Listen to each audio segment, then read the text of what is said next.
Welcome, ladies and gentlemen, to an insane and exciting episode of AniMat's Crazy Cartoon Cast.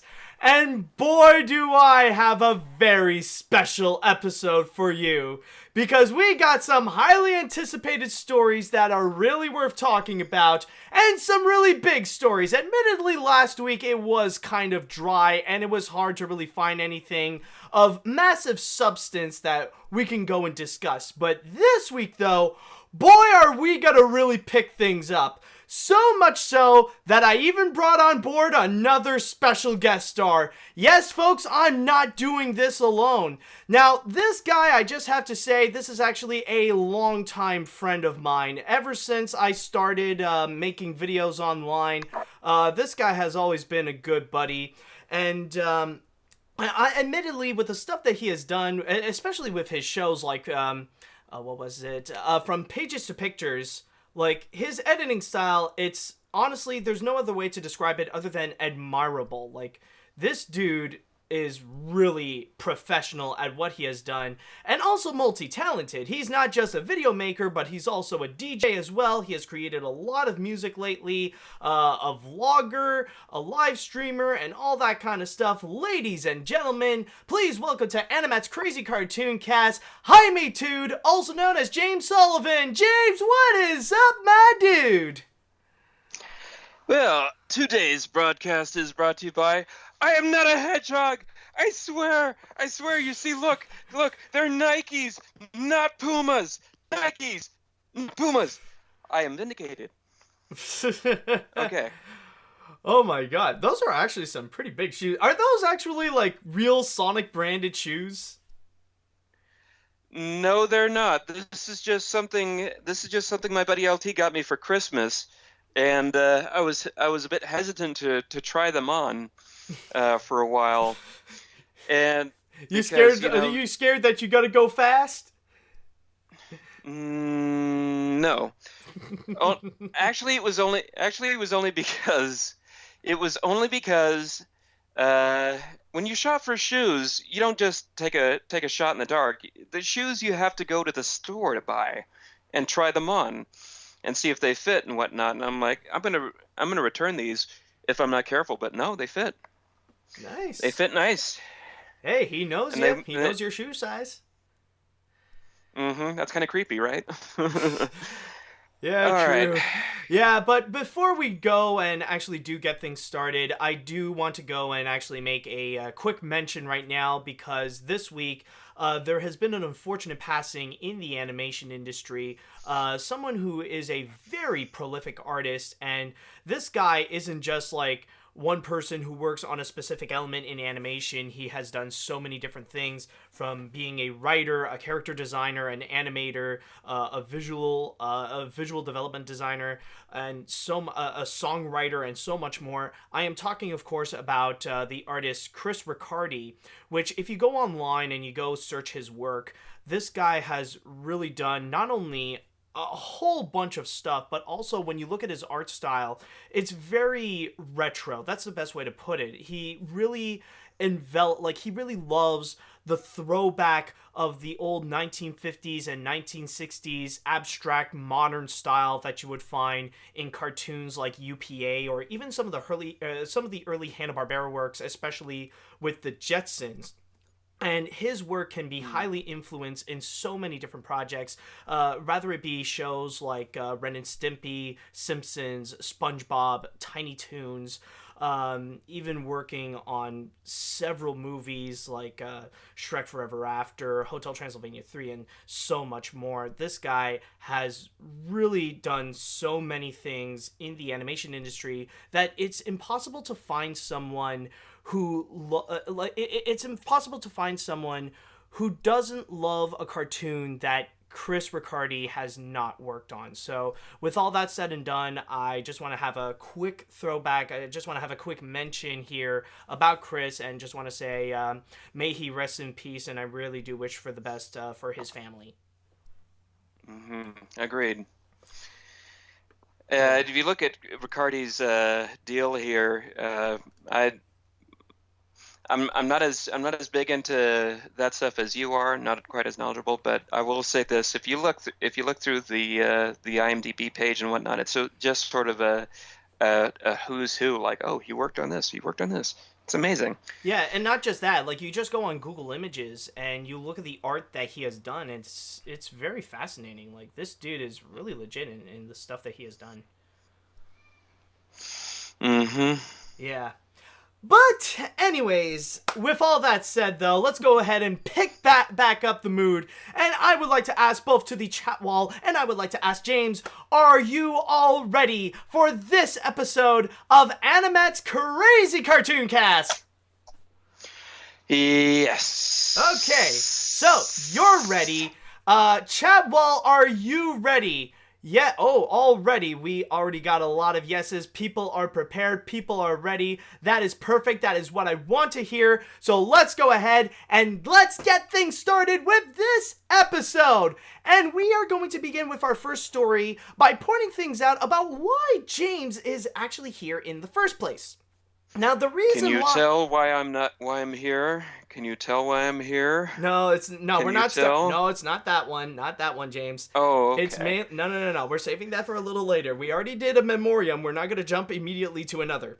But anyways, as I was saying, the reason why you're here, James, is mainly because I have made a long time promise to you that when the time comes, I will bring you over, because this is a subject in particular that you really want to talk about and that you really are a big fan of. James, can you describe a little bit to the chat wall about your relationship with Sonic the Hedgehog? Well, what can I say? I had the Game Gear games. I had the Game Gear games back in '92 when those were actually released. I played the hell out of those. Never had a Genesis, but always wanted one. Nowadays, you can get the games on pretty much any device. I got my nieces into the franchise. That's how crazy about it that I am. Sally was my waifu for a while. Really, Sally? Yes. I have about 3 or 4 Tails dolls. Yes. It was a Toys R Us sale. So yeah, they were going out. I'm just like, these Tails dolls must not go to waste. They must have a home. Yeah, exactly. So I guess you could say I'm pretty well rehearsed. I was with the Archie comics from the beginning all the way to the end, and now I'm on to the IDW comic fan base. I have watched every episode of every Sonic series thus far. It doesn't mean that I can't remember all of them, but yeah, I think I qualify here. Haven't played. I confess to not having had played all the games, but I'm among the few that can say they've played Tales and the Magic Rings. So, oh wow, yes. Yeah, I will admit on my end that I am more of a casual Sonic fan. Not a big one, but there have been some times that I would play a bit of the games, or I would watch some of the shows. Like, the ones that I remember watching the most would either be Sonic X or Sonic Underground, like when I was younger. But other than that, yeah, I would count myself as a little bit more of a casual fan. But regardless if you are casual or not, rather if you know who Sonic the Hedgehog is or not, we can all unite by checking out this one trailer. The trailer that has the entire internet talking. So with that said, ladies and gentlemen, let's go ahead and check out the trailer for the 2019 movie of Sonic the Hedgehog. Let's check it out. Yeah, oh wait. Pingus! We gotta have that little... Oh, no, don't start again. Don't start again. Okay. Well, folks, that was Sonic the Hedgehog. So, James, I know that we've already talked a bit during the trailer, but, you mind, putting out your thoughts? What do you think about what you just saw as a Sonic fan? Well, for starters, I want to say something. I'm not mad. I'm amazingly amused at this. Just amazingly, fascinatingly, I've been cracking up for hours just to get to the complexion that I am right now. And here's why. Before we talk about the trailer, I want to talk about how we got to this point. Because it's not just with the trailer. I know you've talked about the poster and whatnot in the past. Yeah, I did. So everyone ripped that to shreds, but also last month there was so much hullabaloo going on with the trailer that premiered at Comic-Con. The leaks, all those leaks that were just so convenient. Yeah. With So the many leaks. That's true. we have we have we had that Sonic design that was early leaked from that one press site that fans started altering just to make it look right.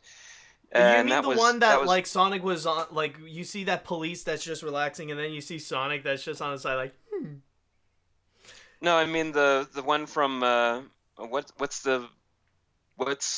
Oh, it is it it the was leaked like out the on. Tails website thing that had like the press, that whole like press booklet of like with all the pictures of Sonic? Yes, and saying this is a style guide, this is what he should look like, this is his attitude, blah blah blah. That leaked out on the website early, and someone caught it, and they caught pictures of it, and it spread all over the internet. And then there was even a leak from a toy website advertising for a Baby Sonic 2019 doll for the movie. I don't know if Baby. you caught that one. No, I don't think I want to. After seeing what I just saw, I don't want to know what a baby Sonic looks like. They didn't have a picture of it, but they had a listing for the toy, and as soon as that disappeared, uh, people got screen grabs. With all these different leaks that happen all over the internet, this is not a these are not accidents. They say, "Oh, we accidentally leaked this early. Pull it back, pull it back. We leaked this early, pull it back." Someone somewhere out there is conveniently at all these different websites and locations pulling out this information, making screen caps, and then spreading it all over the internet, saying, "Oh, they read this before they pulled it.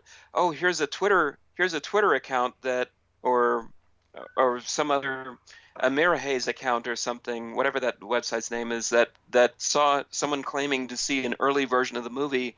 Let's screen cap that before it gets removed." These are not coincidences. I have a bit of a conspiracy theory going on here. This is how marketing is done. The marketing. This is You think this all is you think like this was all on purpose by Paramount or something? I think somebody in their marketing firm is doing a lot of this on purpose because it generated buzz for the movie. And the age-old saying goes, there is no such thing as bad publicity. So what we're seeing now, we did get the trailer at Comic-Con. Everyone saw it. Everyone was talking about it.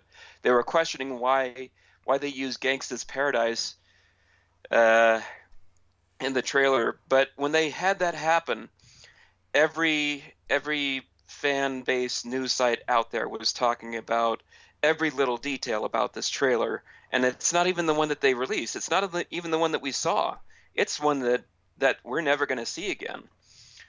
But that had people talking about it. So I don't think these leaks are fake or I don't think they were an accident. I think they were on purpose to drum up publicity, and that's why a month later we're being fed the real trailer for this, and this is what we get. So but I mean, like, you're kind of uncovering this whole conspiracy theory that this is all on purpose and that this is a fake trailer and all that kind of stuff. So you don't think this trailer represents at all what we're gonna get with the actual movie? It goes even further than that. especially with the news that that was released 2 days ago that thankfully you pointed out to me, with the director of the movie Which I will get to later. Yeah, announcing that there are going to be some changes made. That there's going to be a different Sonic in the final version of the film. So they're going to redesign this. You have 7 months till the movie's released. 7 months. You're not going to fix everything in 7 months. I think back when the original poster leaked, back when all the manspreading happened, manspreading on the Golden Gate Bridge and whatnot. People were making fun of this, and someone with the Photoshop alterations from the style guide, people saying, no, that doesn't look like Sonic. This is gonna this looks like Sonic, and we fixed it for you. And now with the trailer in this past week, everyone with Photoshop in the 48 hours following the trailer said, okay, we're gonna fix this up. Here's your more toony looking Sonic. It looks better than what they have in the trailer. This creepy humanoid sort of looking thing. Yeah, the freaking monstrosity that we got. Where is that thing? Yeah, this thing. Yeah, this monstrosity. Manahog. Science experiment gone wrong, basically. Yeah, with human teeth, which I wouldn't be bothered by if it wasn't for people pointing it out. They're not going to fix this whole thing in 7 months. I think, especially since I know people who work at ILM. This sort of thing takes a long time, and fixing stuff at the last moment, even after the trailer's released, that's not an uncommon thing. But that has to start before the trailer release. That has to be when my buddy Patrick, when they were working at ILM, and he was working on Pirates of the Caribbean 4 or 5. Which one was it with the mermaids? I think that's number 4. Number 4. There was some notes going on from the top down saying make the mermaids scary, and then when they actually animated the visual effects over the mermaids, it went back up to the director, and he said, oh no, that's too scary, tone it down a bit. So there's miscommunication that goes on behind the scenes, and all kinds of things that have to be fixed constantly in not just movies like this, but every movie out there. And so to fix this thing up in 7 months is not going to be an easy task. I think they've already started fixing it up, and I think that they were just testing the waters. We are the test audience for this thing. Remember that. We are the test audience. We are the dreamers of dreams. That was a poor use of that reference. So, as for the trailer in and of itself, the good thing that I can say about it is... Yeah, start with the good. It's like, there's some good things, The good thing that I can say about it is that Jim Carrey at least looks like he's having fun with this. Mm-hmm. It's good to see. The only thing that I like about this so far is it's good to see that that 90s side of Jim Carrey that hadn't quite grown up yet is still alive somewhere in that 56, 57-year-old middle-aged man. Mm-hmm. His career is not not been lucky. His personal life has not been so good. He's got that drama series on HBO, Yeah. which is his pet project, and he's executing. Well, like he had his major downtime, but the one good thing I could say about Jim Carrey is that it is slowly picking back up. Like he has his show that he's executive producing with the Showtime, not HBO. Thank you, Showtime, Jaimetud, for correcting me. Yeah. Like there was that. Well, there's one that he's executive producing and one that he's also starring in that is successfully actually showing his more serious side. And honestly, with something like this, at least like we are seeing a slow comeback coming from Jim Carrey. Mm-hmm. Yeah. So I wish him all the best of luck for that, because he's had a lot of slip ups in his personal life. Yeah. A lot of stuff that he needs to work through, and so it's good to see him in this role, not as Robotnik, but as Jim Carrey. Yeah. At the very least. Jim Carrey as Dick Dastardly. That's how I see it, honestly. Like, you look at... Like, that's the thing. You look at Jim Carrey here, and just the way that he is designed... Or, wait, hold on a sec. Where's a better image? I think... No. Stop showing me Ugly Sonic. Good God. How much more Ugly Sonic is there? It's like... There's one where, like, he's kind of piloting this thing. Oh, where is it? Like, it even shows him with, like, goggles and stuff like that. Or something like... Yeah, like, you just see him, and it's almost like a very cartoony design with the... Like, especially with his mustache. Like, it really shows... Like, you look at him... He really does seem like Dick Dastardly, down to the point, like, every time he makes a joke or something, you always expect Muttley to be on the side going... Here's what I want to see out of Jim Carrey in this movie, with his at the end of the movie, once he goes full robotic mode, I just want him to see... And before I take over the world now, I just want to introduce you to my new sidekicks, Scratch and Grounder. Snooping as usual, I see. Oh, yeah. No, there's got to be a Pingus in there. And he can't just... There's got to be a Pingus. He can't just go that. He has to shout it out. I see that you're Pingus! Snooping as usual, I see. Oh, yeah. He's got to do that. But, you know, the funny thing is that in the case of Jim Carrey, I know that there are some people that could say that, oh, well, he's not necessarily all that great and he's just going back into his old shtick. But for me, like, I do agree with you, James. I really do enjoy the performance of Jim Carrey here. Honestly, it is a great throwback to the classic Jim Carrey that we've enjoyed in the late 80s and early 90s and even going up to the 2000s and stuff like that. Like, this is back to the classic Jim Carrey we all know and love. But the thing is, I think what really makes Jim Carrey more of a highlight is not necessarily because his performance here is actually amazing that it stands out above the rest.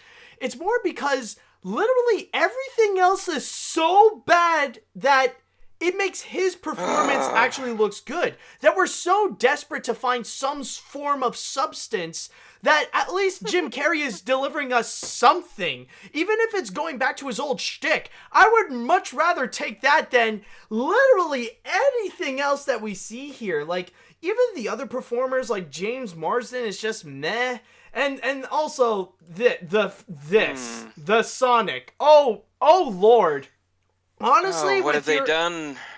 Honestly, with the theory that you brought up, James, I'm going to say right now, I kind of disagree a little bit, because with the things that we have seen here, with everything that is set up, especially with the acting, like all the live action shots that have been set up, I mean, there's no coincidence that they brought this up and they think that they're ready with this, like thinking that, okay, this is our Sonic, this is what we need, because you got to keep in mind, sometimes it could be like executive tampering here. And honestly, I legitimately do believe that this is something that because the goal is with this movie I'm Go on. Sorry to cut you off, but I'm not disagreeing that there's some executive meddling here. That was kind of my point. Okay. But but at the same time, somebody's got to do damage control, and that's how it's done. Yeah. No, Go on. Yeah, but the thing is, like, the thing is that the goal here is that they want to make a live-action Sonic the Hedgehog movie, and they want to try to do so by creating this realistic Sonic the Hedgehog, which, I don't know about you guys, but for me, I feel like that is an impossible mission. There's no way that you can take a design that is purposely made to be cartoony like Sonic, and then you just try to make him realistic. Because honestly, I look at this and I feel like this movie is like 10 years too late. Like, this is no different than the crap that we have gotten with stuff like the Smurfs, Yogi Bear, Alvin and the Chipmunks, or even recently with Woody Woodpecker and all that kind of stuff. That's the kind of movie I feel like don't even get me started with Woody the Woodpecker. That was just uncomfortable to watch. Oh, but still, but even at that, at least that Woody Woodpecker design still looks better than like what we have right over here. This. Yeah, that was the only good thing about that movie. Yeah, explain a little bit more. I'll just be right back real quick. With this, they had the I guess he's taking a potty break. I don't know. Let's see. With this design right here, I remember them saying that the filmmakers were just sort of barely in touch with Sega at this point, and Sega was coming back saying Yuji Naka did not approve of this design. Sonic's original designer did. The one who was on Yuji Naka's team, whose name that I do not recall at this point, they did not agree with it, and so I have to ask we just sort of had to ask, at what point did you think a redesign was necessary? Was it back when the style guide got released? Was it back when the original poster got released? At what point did it click in your executive minds that there needed to be some sort of damage control here? I think it's really the audience reaction in general, because like, yeah, those ones are like like with the leaks and with like the teaser poster. Okay, the teaser poster aspect, like we don't see all of it. We only see like a silhouette of Sonic.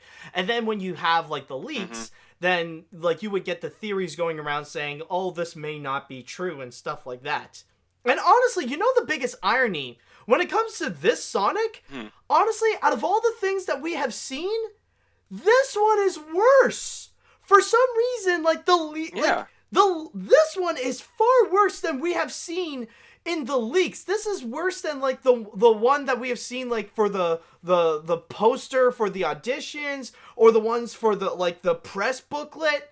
This is I don't know how they ended up with something that is far worse right over here. And honestly, even with the redesigns, like, it's just not going to work. I feel, like I said before, this is like a hopeless operation because they got to make it a realistic Sonic. And like you see in this trailer right over here, that there's no other way that they can work on it. They have to make Sonic detailed and realistic, mainly because they have to because they got to make sure the details are important. Like when you see like James Marsden or Jim Carrey pick up the quills, so you know that no matter what they do, they got to keep Sonic with that realistic design, that they have to keep so much details on him. And maybe that includes like giving him like weird realistic irises or like full-on teeth in his mouth. Like there are some things that they cannot change because of the stuff that they've added. I agree. The quills are gonna have to stay there, but everything else, maybe he could be a little bit more tunified. And even if that does happen, here's hoping that they actually have Sonic Team on board for this redesign and re-render. Fingers crossed. But even then, it doesn't fix every other problem with the movie, with the universe of the movie, with the story of the movie, with Sonic being an alien. That was one thing that was actually described in one of the leaks. This may or may not be true, But according to rumor, we have Baby Sonic coming to Earth from his home planet. I heard that and I was just like, that's Superman. And especially the fact that, again, going back to what I was talking about, like with the comparisons to like those other movies like Alvin and the Smurfs and stuff like that, like we've already got that plot so many freaking times. And that's another major issue that I have with this movie is the fact that the plot, like I can already tell the story itself from what it seems to be presenting us, it feels dull. It feels unoriginal. I mean, we've got this so many times. It's like, oh, this unusual creature is now suddenly coming down to Earth, and we're gonna get into this buddy comedy where like Sonic has to find his way back home or something like that, or he has to run away from like the military and Dr. Robotnik and stuff. It's just there's a lot of it where when it comes to the story and the writing in general, it just feels bad. It feels cliched, and it's just. I want What? to answer a question that's been brought up in the chat here. Yeah. Actually, yeah, there was a planet Mobius, and Sonic was from that. But as established in the comics, Mobius is actually planet Earth, millions of years in the future. It's a little bit confusing there, but that's their timeline. And yes, Sonic X brought in the fact that he's from another dimension, which okay, that could work as well. But you look at the universe compared to what we've seen in the games. It's not just Sonic. The world of Sonic is not just Sonic and Robotnik. It's also Tails, Amy, Knuckles, the Chaotix, an entire vast universe of characters that you could have pulled from in the years since the very first game came out, and you had all this opportunity. You're not using it.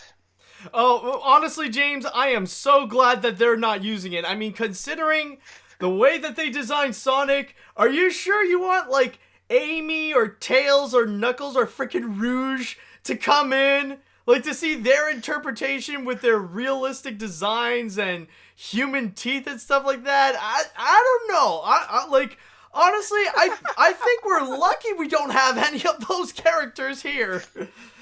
Wouldn't it be great to just have Rouge the Bat fly in, and she's got these giant furry boobies coming in? Oh God! And and like the freaking realistic teeth. It's just like, hello, big boy. Oh God, no! Oh God! Maybe they have been spared from this. I'm just giving you a lecture on how it should be done. Maybe. It could be done. My theory is it could be done well, or at least palatable in live action. It's just they're not even trying. Yeah, this is more like this was run by executives who don't really know what Sonic the Hedgehog is. All they know is that they're a property, or that they don't necessarily care about Sonic. And that could be one major thing that could explain all this, is just because it's run by people who don't necessarily care about Sonic the Hedgehog. Or another theory that I've seen go around is just that, like, with the filmmakers, they're just too proud of themselves to make a new Sonic the Hedgehog. Like, they want to make a full-on, brand new reintroduction. A little bit in the same way of what happened not too long ago with Sonic Boom, where they want to introduce the new, edgier Sonic the Hedgehog. This is the new cool Sonic that we gotta see, you know?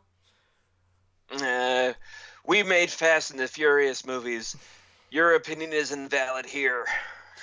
Exactly. So, there could be many explanations, but ultimately, at the end of the day, it results in having us get this trailer. And especially the fact, I know the reason why they did release this trailer this week. It's more to closely tie in with Detective Pikachu, which is coming out next week. So, that's why they want to try to go and release that.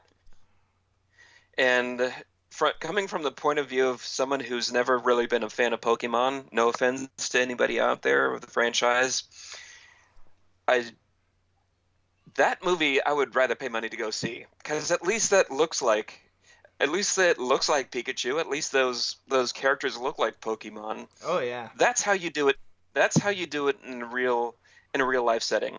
Not what we're getting here. Yeah, and especially the world that it built. That's another thing that Detective Pikachu has over Sonic the Hedgehog, is the fact that they have established that with Detective Pikachu, it's actually set in a world where humans and Pokemon would work together.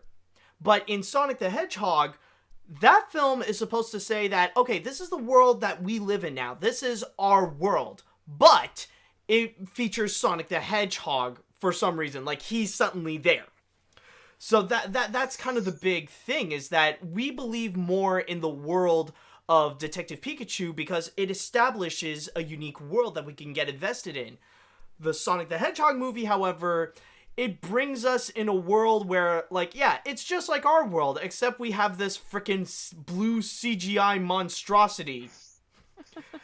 That now, I guess the only thing that we can do now is just frickin' apologize to Will Smith. I guess, well, he's no longer the worst blue CGI thing that we have seen in 2019. I'm actually interested in seeing what the Aladdin movie has to offer personally. But going back to this, you know what the real problem is? Yeah. The time to make a Sonic the Hedgehog movie has sort of passed. The time to do it, for me personally, for my personal preference, would have been back in the 90s, late 90s or 2000s, when fans were clamoring, when fans were still nostalgic for the idea of a season 3 of Sad AM, and there you go, you have an animated hand-drawn movie for what they would have done for season 3 for that. This is not that time. This is past that time. Yeah. I mean, can you imagine just being as a kid? It might not have aged so well looking back on it, but can you imagine as a kid going to see the Sad AM Sonic theme being projected live on a big screen in front of you? Oh yeah, I get you. Sonic, he can really move. Maybe they bring in a popular band at the time, some rock band that can really do a kick-ass rendition of it. Yeah, but then again, that would have been. But then again, like, technically, you know, even for this day and age, like, you could argue that a Sonic movie would be too late, but even just making an animated film would be a much better idea than just trying to make it live action, try to bring Sonic into the real world and stuff like that. At least that way, it could stay within its own style. Like, say what you will about Illumination and stuff like that, but it's actually a really good thing that the upcoming Super Mario movie is going to be fully animated instead of making another live action thing where we might get more monstrosities where, like, Goombas and Koopas are gonna look like frickin' this. Oh. That movie is a guilty pleasure. Which one? Not saying the 90s Super Mario Brothers movie was a guilty pleasure for me personally, but it's but we all know what a disaster that was, what that turned out to be, and where the key thing is to try and avoid that in the future. They did not learn their lesson. Hollywood needs to. True. So you have a better Sonic voice. They could have hired you to come in and play the part. Really? You didn't like Ben Schwartz's voice for Sonic here? That voice doesn't sound like it should be coming out of this character. That's one thing that nobody brings up. I like him playing Dewey Duck on DuckTales. He does a good job there, because even though that show is not the DuckTales that we all grew up with, it's its own thing, and they've established their own characters, and I can accept that. It's not so distant from the source material that they had to make everything look realistic and give them real feathers. But yeah. But I digress. The voice here just doesn't work. Really? For me, at Well, least. I mean, well, for me, I'm not gonna say it's like the best performance as Sonic, but I'm not gonna say that it's too bad. But then again, we haven't like I don't think we have seen a whole lot of Ben Schwartz's vocal performance. Like maybe it's just because we all got way too distracted by the monstrosity that is the CGI. But then again, like I'm not gonna say like it's terrible, but like, I don't know. Like it is definitely a little bit more different than what we're used to in the TV shows and the video games, but I don't know. I feel like let's just give it some time to like for us to get used to it and see if it really is something that's worth it. But I just want to say overall though, when it comes to this trailer, yeah, this looks like a like honestly, this is a lost cause. No matter how you try to work on it, no matter what you try to do with it in the future, I just feel like so far, other than Jim Carrey, I feel like everything about this just feels hopeless. Mm-hmm. Any final thoughts on it, James? Two things actually. One, Brad, Bradley Pierce at the end of when a child voice actor from the '90s who played Tails, actually posted this on his Facebook page. Posted the trailer for it and saying, "Spot and discuss. What would you like to see out of this?" And I responded by saying, "The only thing I would like to see out of this is, or being rather facetious, as I said, I would like to see you coming in voicing an adult Tails at the very end of the movie, just because it's just not crazy enough as it is." Oh god, you just want to spread anarchy on it. It's like, bring in more characters, bring in Tails, bring in Ugandan Knuckles, bring in everyone. No, it's bring even worse. Bring in Wakanda Knuckles. Oh, God, yeah. No, actually, you know the funny thing is that I think it was last night or I think it was today that I saw this funny meme on Facebook. It's like the brain that's screwing with you while you're sleeping. It's like, shut up, brain, I'm trying to sleep, and then it suddenly starts talking by saying, you know that this Sonic movie is going to have a Ugandan Knuckles reference, right? And then right at the end, like, you just see the person wide-eyed. It's like, oh, God. Yeah, but it could be true. Keep an ear out for the line, "Do you know the way?" Yeah. Somewhere. Or maybe have a character where Jim Carrey spits in somebody's face. Spit on him, my brothers! Two,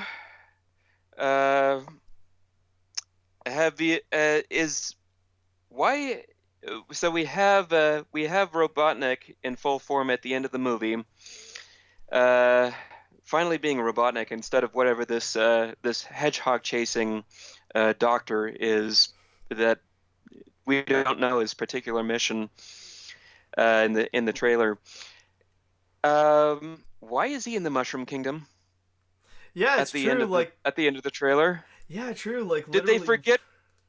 Did they forget what video game they were adapting?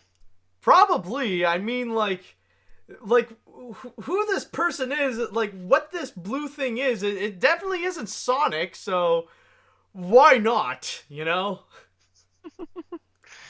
Maybe those are the mushrooms the writers were on. I don't know. Probably.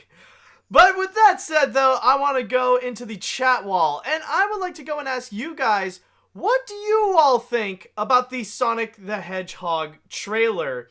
Did you guys enjoy it? Did you guys not like it? Let me know what you all think in the comments. Just write it down, folks. The biggest problem is the lack of chili dogs. Yeah. Yeah. All right, let's see. The trailer makes me go, yikes. After seeing funny trailers and clips of video game movies like Detective Pikachu, this feels like a kick in the balls after eating some pie.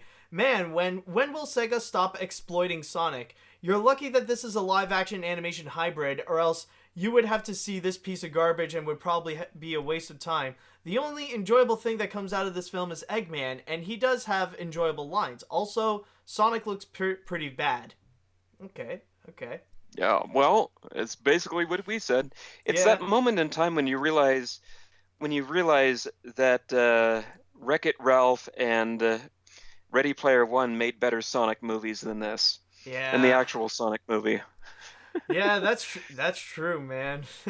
The trailer may be one of the worst trailers I've seen of 2019 with Sonic's design, terrible jokes, and Gangsta's Paradise.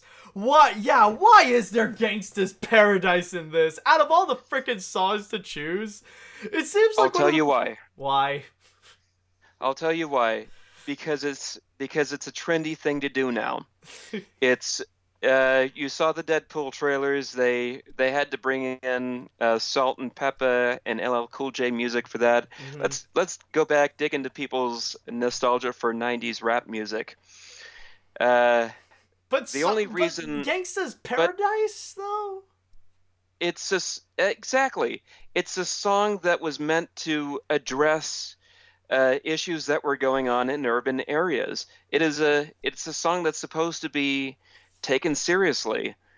This is why Coolio was so pissed off when Weird Al made a parody of it, and that was back in the 90s that got him in trouble.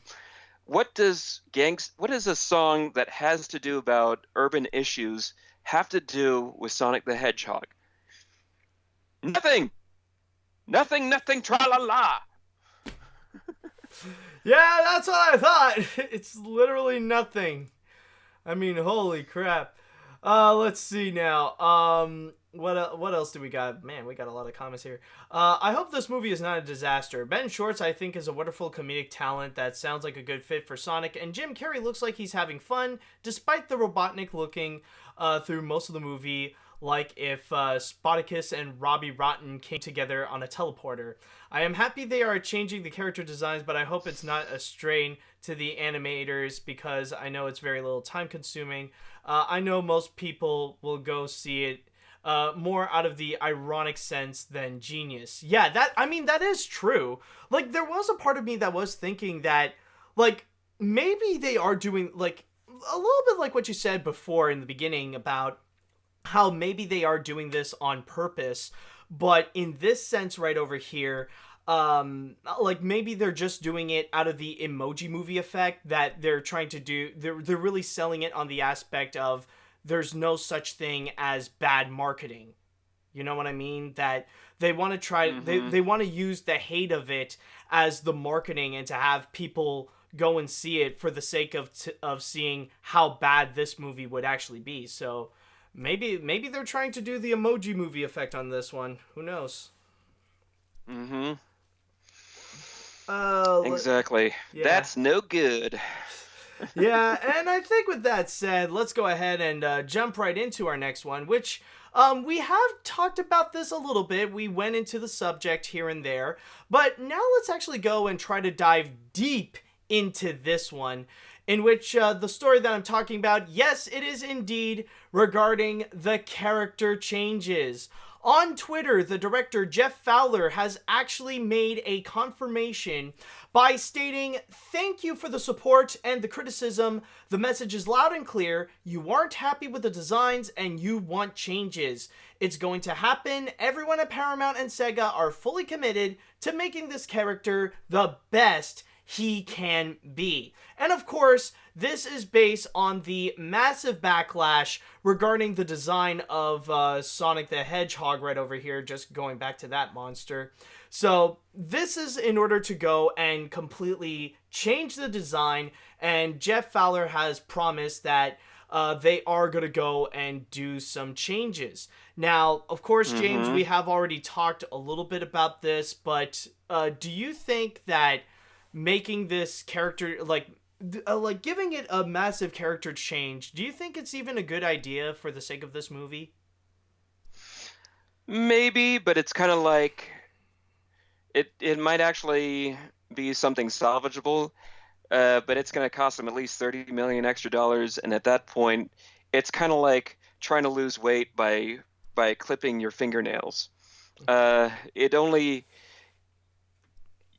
fixes a teeny tiny part of the problem. It's not just the design, it's the everything. So I at least appreciate them for coming out and saying, yeah, we're gonna take what you guys had to say into effect here. Good luck. See you on Yeah. Netflix.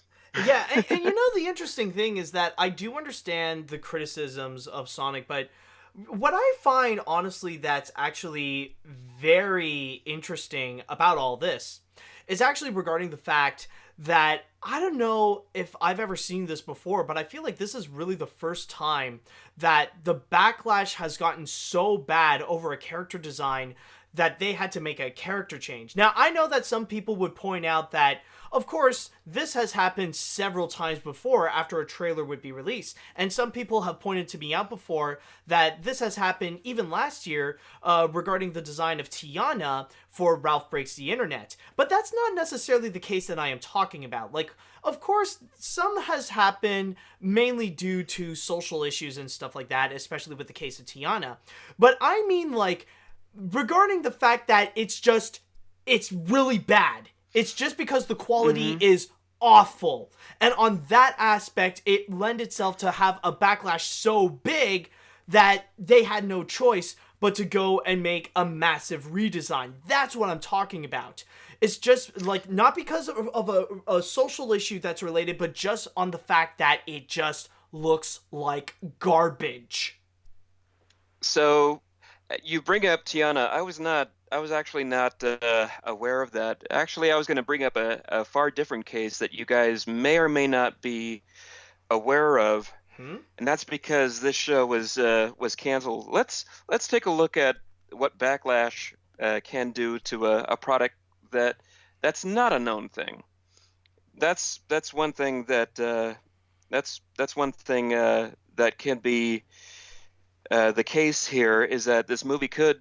There's a chance, even though Frozen and Doctor Sleep and a bunch of other movies are coming around at the same time, Frozen 2, that is, there is a chance that maybe this movie could break even just on the factoid of name recognition alone. Hell, we got a second Smurfs movie and a second Ninja Turtles movie that tried to fix the problems with the first movie, but remember back when the first Ninja Turtles movie was coming out, and fans of that were trying to fix that with Photoshop. Oh yeah, true, with Ninja Turtles. What I want to bring up here is the case of a little-known ABC show that aired a few years ago called Imaginary Mary. And I bring this up because chances are none of you have heard of it. And this is the design that they eventually went with in the show. That is true. Yes, they had to bring in a Disney designer to give in a redesign for the character and make it look cuter.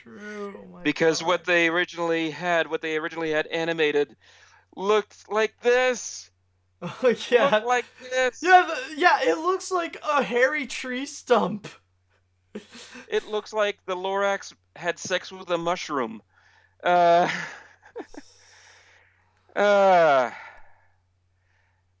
have we done? Oh my God. And that show, I watched that show. I thought it was decent, but everything there that that it went through, it broke its budget and it didn't break even. It could not last the first season. It was canceled halfway through. So that's what I'm comparing this to, is my point. Yeah, that is true. I do understand. But you know the funny thing is though is that it did, like, when I saw that, it did actually make me wonder, like, considering that they are going to go and try to make some big changes, it actually made me thought, okay, considering that they are going to do some big changes, I decided to go and ask the internet, and I asked, like, I did a few polls, like, on Twitter and on YouTube and stuff like that, do you think changing the character design of Sonic in that trailer would actually really improve things? Like, would it actually make what you just saw actually be good? And honestly, it was actually very mixed. It's nearly like 50-50 that people say yes and people say no. And for me, if I would have to answer my own question, then I feel like we're pretty much at the point where, like I said before, the whole thing is hopeless. I don't think there is a single person out there who would actually say, like, oh, if only they could just change the character designs. If only they could just switch that one thing, then this whole thing would be perfect. This trailer has so much potential, but if only they changed the character designs. Like, that's not the only problem. As me and James discussed before, we've also had several issues regarding, like, the storyline, the dialogue, the gags, and all that kind of stuff. There are still plenty of other elements that just doesn't work with it. And you gotta keep in mind, yeah, it's a big problem, but that's just one of many problems that we have seen in the trailer. And regardless of the kinds of changes that you would do with Sonic, I feel like that would actually be a major issue. Somebody else also pointed out, I noted,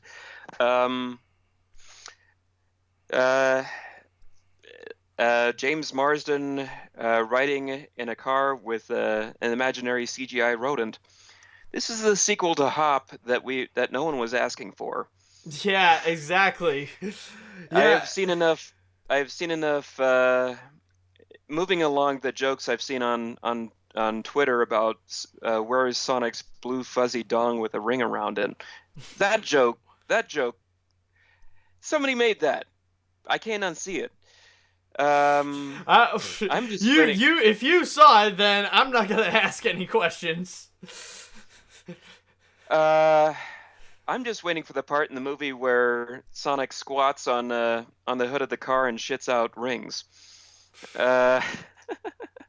Yeah, I can imagine that, like, anything could happen at this point, but yeah, I just do feel like there's no way that you can really fix all the problems by just doing one character design, and there is one massive piece of irony when it comes to that news. Because technically, it's supposed to be like damage control to make the announcement of, okay, we're gonna go and try to change the character design to make it look better.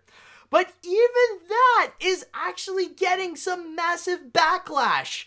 Like, even that is getting some major controversy. Mainly because, like, a lot of people are not necessarily okay with it because of what that would mean for the visual development team. Because you gotta keep in mind, with the Sonic the Hedgehog movie, it's gonna be coming out in November. Which means now we got, like, just a little more than half a year till this movie gets released. But still, as you stated before, James, like, these things and these revisions can often take a very long time. So because that these revisions are happening, it could possibly mean that for the artists that have worked in the visual development of Sonic, that they're going to definitely be working overtime. And considering the stinginess of these executives, they might have to be working overtime and maybe not necessarily with extra pay on it. One that is common practice in the industry, bastards. Which is not a good Pat thing. over at ILM. My buddy Pat over at ILM has had to do that a few times. And two, this is why I think secretly the redesign might have already been happening, and I don't think they're going to go with something full on toony. My theory is they're gonna try and meet midway with Yuji Naka. So it's another $30 million wasted. No matter how much, for me, no matter how much money, you're never gonna satisfy the fans. Like, I don't think there's a way that you can satisfy these people. It is the Sonic fan base. This is why I call myself, even though I'm well educated in the fan base for many years, I consider myself a passive fan, just because some people can be I remember back in the late 90s when Sonic Adventure came out and they were complaining that he had green eyes. Oh, that Do you was a remember that? not well. I don't know. That was a while ago. I mean, you're talking about a controversy from the early 2000s. That was a controversy, and because of that, I remember going around message boards at the time when I was in high school and uh, noticing all kinds of racial slurs against the Japanese from Sonic fans, saying how dare how dare those sick Japanese make fun of Oh, these changes of beloved hedgehog. James, yeah, you might have to fix a little bit something with your mic because you've been like squeaking weirdly. Yeah, just a little Sorry. heads up. Yeah, yeah, yeah. Okay, all better, all better. Anyways, yeah, yeah, and essentially that's just one example, and that's just like for one little thing. The fact that it's just like his eyes are green, and literally that's all. So Hmm. imagine, I don't think there's going to be any way, and like I said, they gotta still have to maintain the element that they have to create this realistic looking Sonic the Hedgehog. They still have to go and keep that as its basis to create this movie, that it's a Sonic the Hedgehog that looks like he belongs in the real world, that this would be a real Sonic that would exist in here instead of making a cartoony looking Sonic. So either Uh, way, is there any worth it to go and actually change the character designs if you're still gonna keep the elements that technically people hate the most? at least to make something palatable, maybe. And yes, Koopa Duda has also brought up Chris Chan beating the crap out of a GameStop employee over the color of Sonic's arms. That, yeah, Chris Chan is. There's a reason why people make fun of Chris Chan, and I just stay away from him. He does not represent. Yeah. He represents that toxic part of the fan base, and I honestly, I don't want to join up on any gang busting on an autistic man who doesn't know any better. So, uh, Are you sure that yeah, are you sure the case is just that he's autistic? Because it does seem like he might have a little bit more in terms of like with the behavior that we have seen him do. It's like that ain't something that we can it's point a to. little bit. Yeah. Yeah, it's a little bit more than he's autistic. I'm not going to play the victim card there, but I think I think I think that we can give him less power just by stepping away from him. Yeah, exactly. That would be for the best. But yeah, overall, I don't know. I feel like, in my opinion, I feel like you might like you served us this, then you might as well go forward with it, because no matter how many redesigns, you're never gonna satisfy these people. People like, Mm. you've made a terrible first impression already with the Sonic the Hedgehog movie, and it's like it's going to be near impossible to really go uphill from there. And plus the fact that this is just one of the many problems that we are seeing so far in the trailer. Now, bear in mind, I will be open to the idea that maybe we're wrong about this and this could turn out to be an amazing movie. That is still a possibility.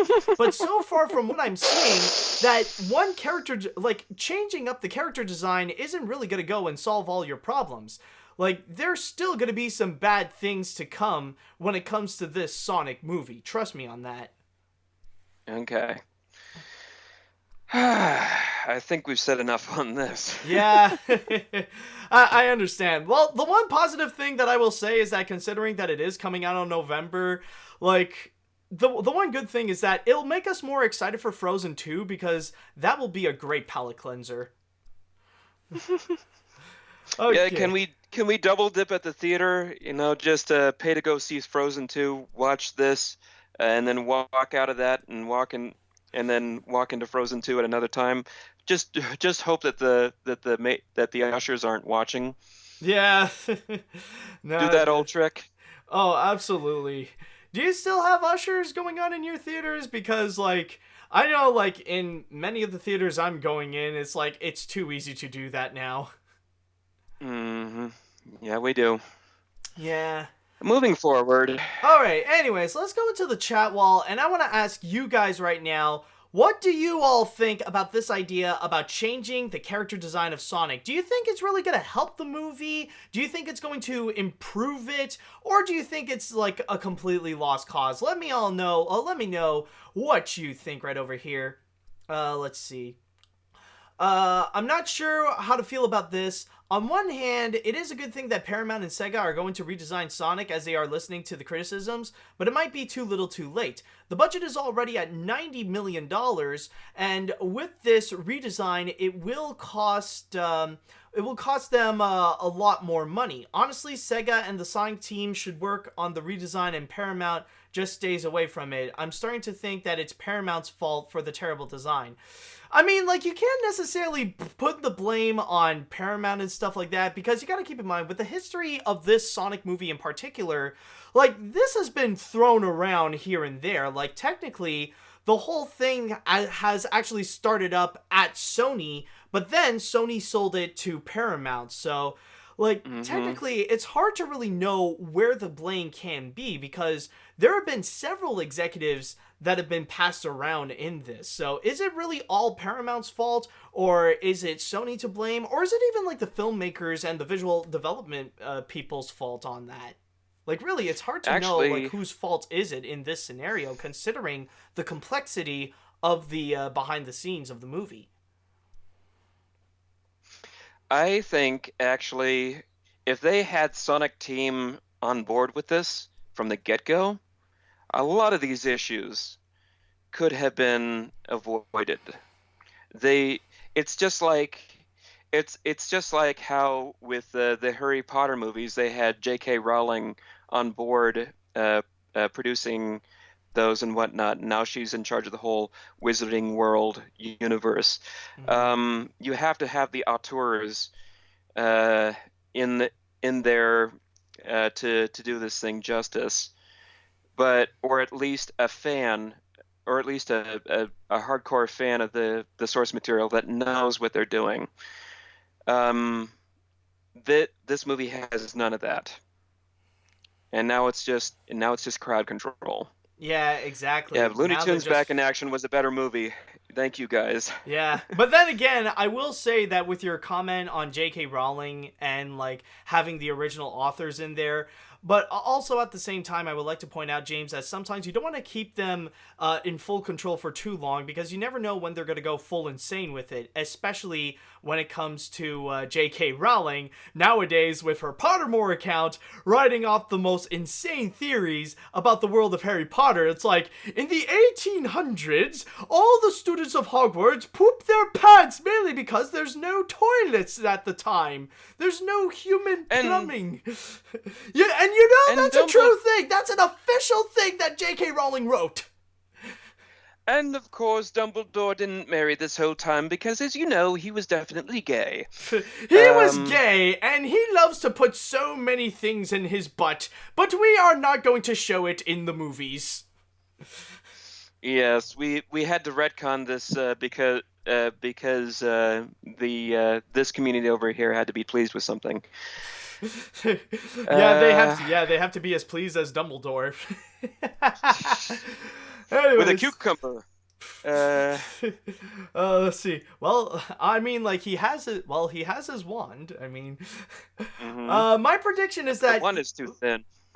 Go on. My prediction is that even with Sonic is going to be redesigned to look better, the film is still not going to be as good as the games or the cartoons. This reminds me when Spyro and Crash were redesigned for Crash of the Titans and Skylanders. A lot of people hated them, but they still maintained those designs until the remastered trilogies came in. Yeah, that's definitely true.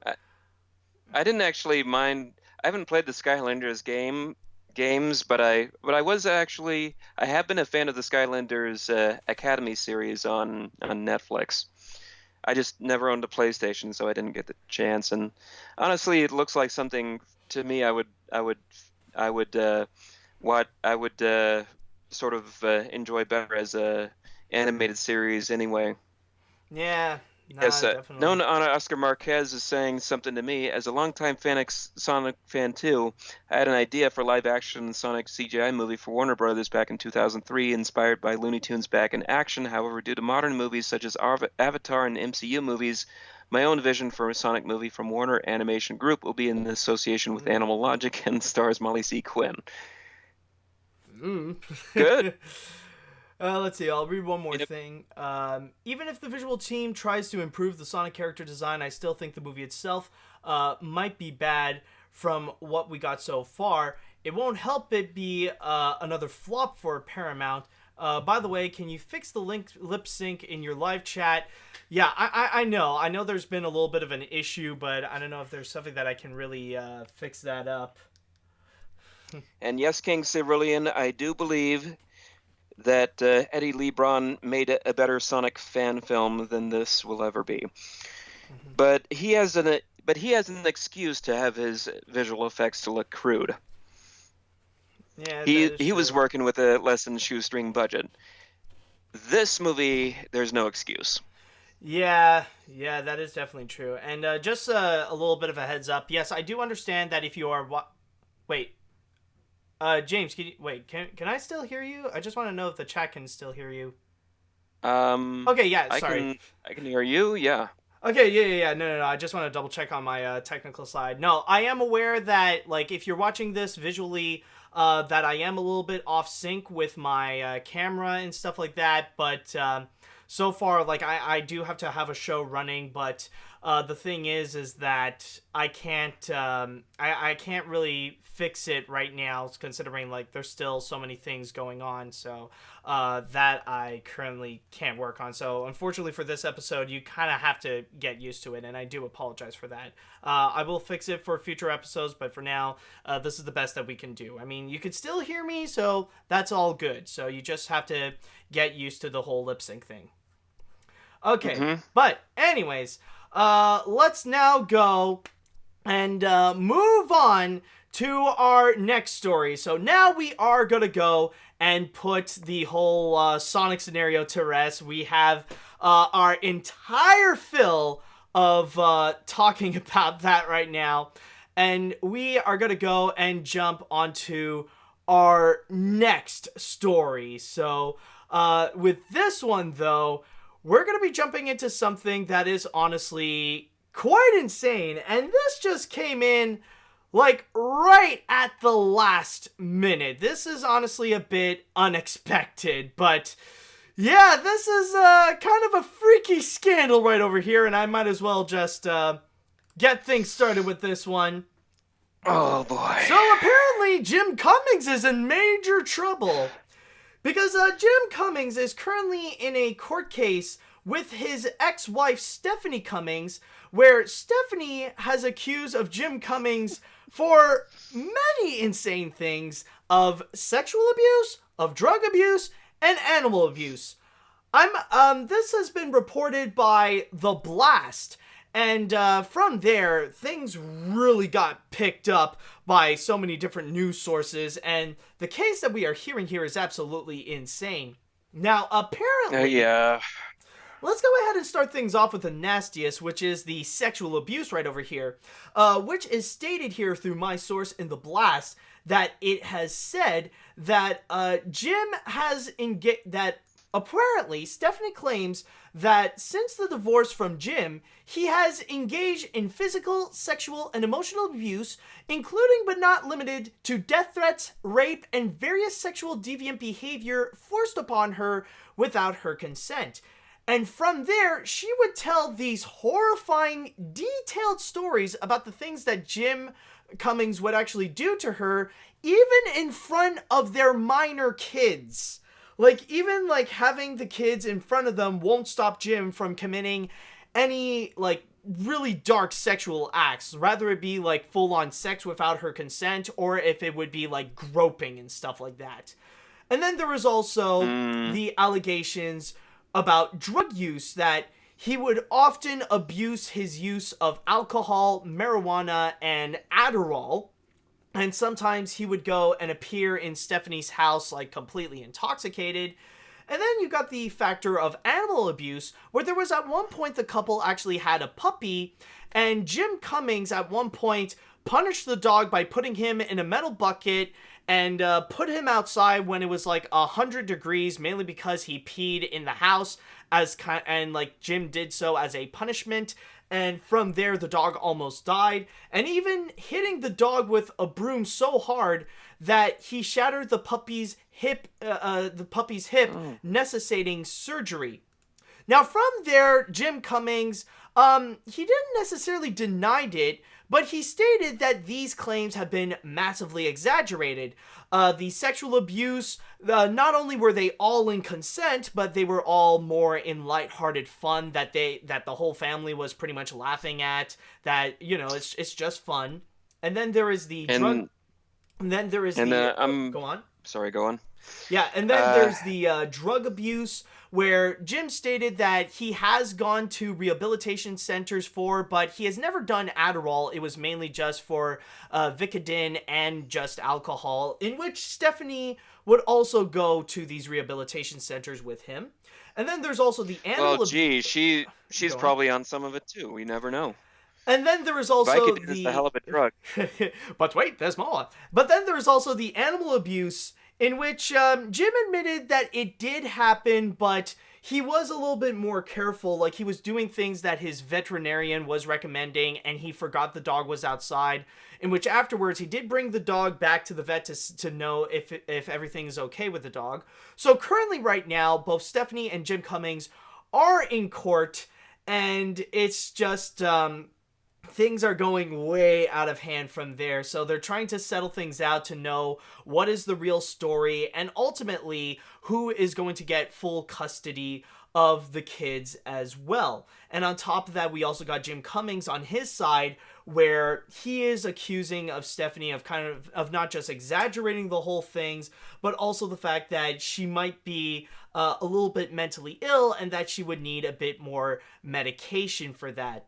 So, with that said, though, I know that's a pretty insane story to discuss, but, James, what is your take in all this?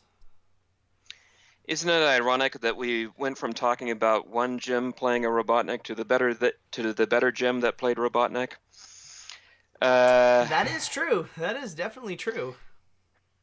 But I'm going to say this. So the animal abuse stuff, he agreed it was wrong. We can let that slide. But the sexual abuse stuff, I've been in these divorce case scenarios before. You've had family members. No, I have not. I have not had personally divorces. I have had friends and family members who who have gone through divorce scenarios, and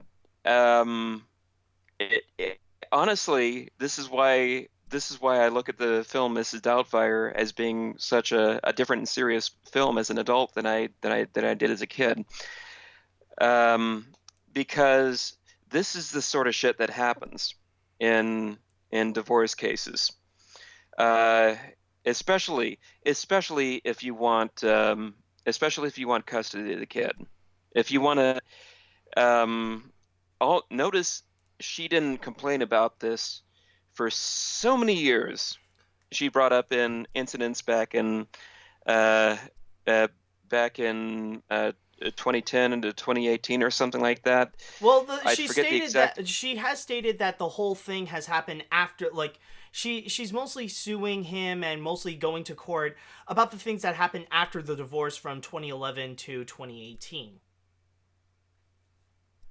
Okay, so that was after the divorce, but still, she didn't say anything in all the years that this is happening, and now it's suddenly becoming a problem.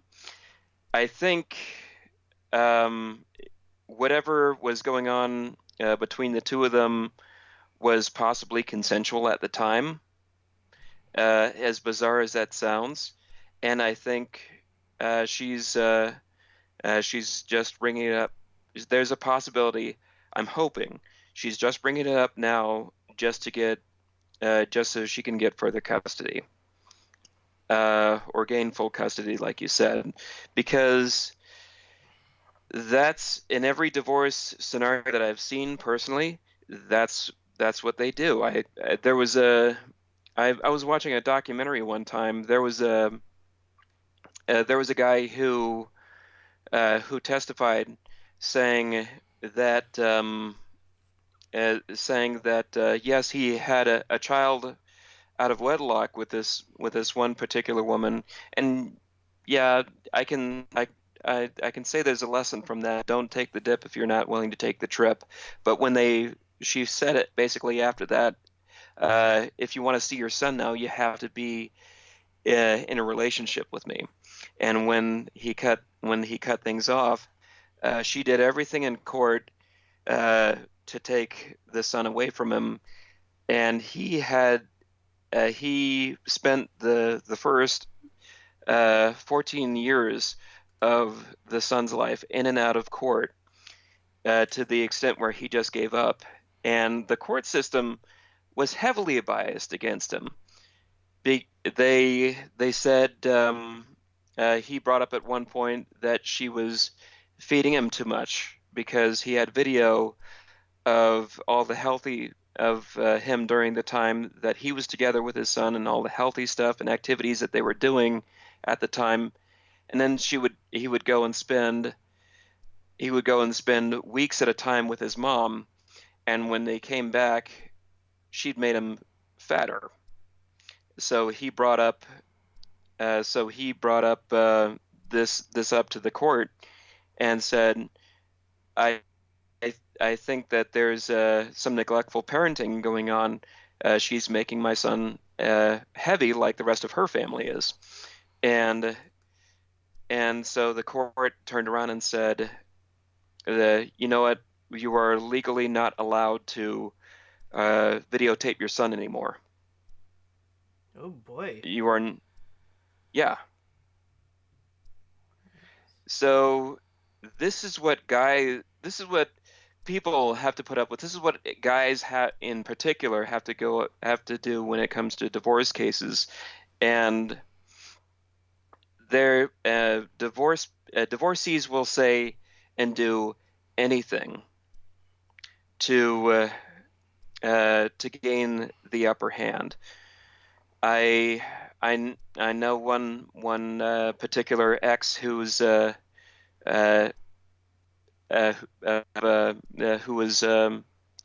one point affiliated with my family.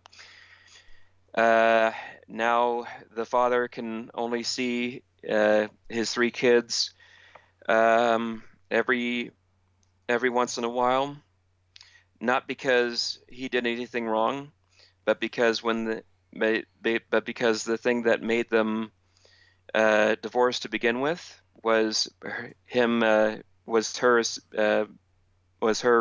doing sexual and assault battery charges, which I know the guy well enough. He's not an abuser, but she did that with every single one of her ex-husbands.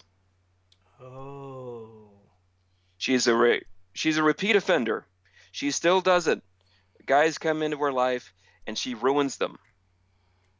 That is insane. She fucking ruins them. Pardon my French there, but I'm very passionate about this subject for a reason.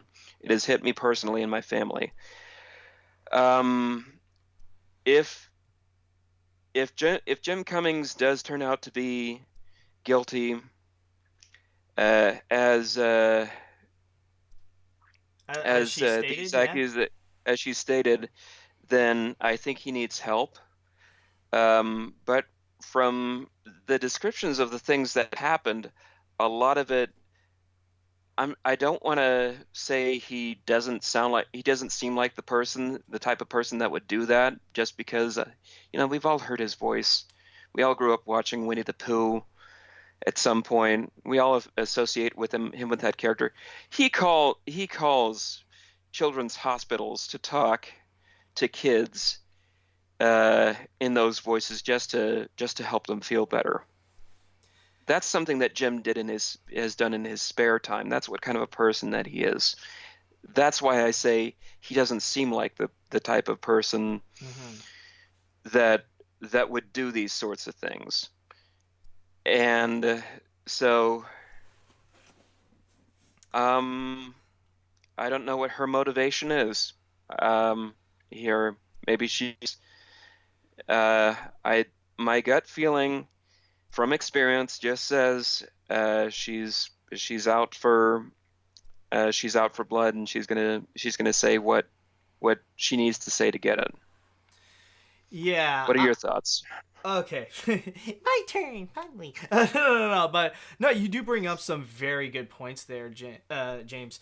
I almost called you Jim Cummings. But anyways, but the thing is, for me, I feel like at this point, we're like totally split in this scenario. Well, not us. I mean, for me personally, I feel like from here, we're just like really in a scenario where it's 50-50, because on one hand, in the case for Stephanie here, she actually does go into some very disturbing details that do sound pretty convincing that they might have actually happened, that these events would occur again and again. And plus the fact that, like, she has had the police be involved. Like, she has stated that there were 2 restraining orders from Jim that he would keep on breaking.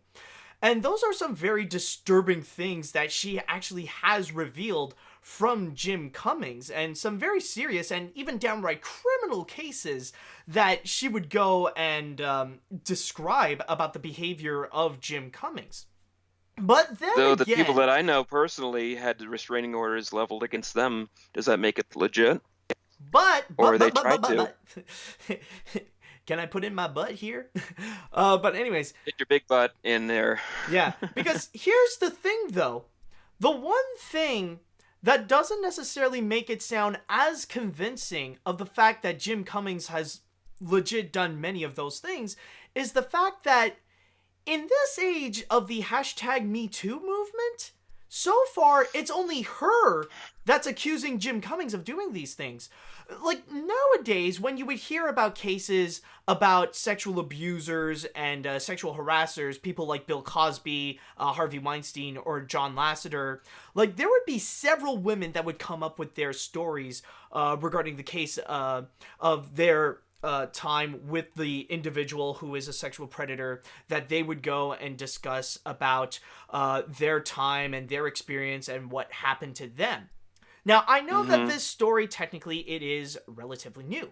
But we are at the point, though, that normally you would hear these stories come up. But this is not the case here. So far, it's just It's only her. It's only his ex-wife. And it is... sorry about that. But this is the case that it is just her. It is just this individual in particular, and plus the fact that it is his ex-wife, so technically it is true that, like what you have stated, that maybe she's just going out for blood and she just wants revenge from Jim Cummings, who is in a really high position.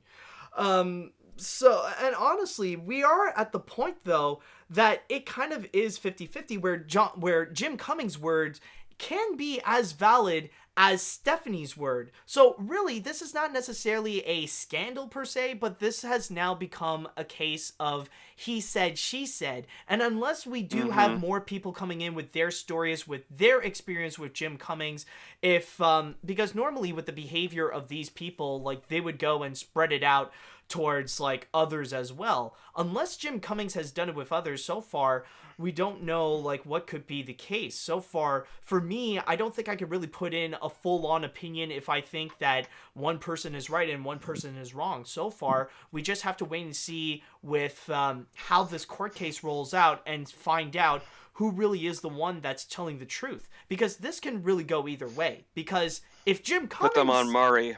Yeah, because if Jim Cummings is the one that seems to be right, then that just means that his ex-wife is crazy and might need a little bit more help and a little bit more medication. But if Stephanie is right in this case, then forget about Jim Cummings' career. If Stephanie is right, Jim Cummings is going to frickin' prison. Like the accusation, Yeah. like you got to keep in mind of the things that he has been accused of. These are extremely serious cases, and he could be going to jail for like many years.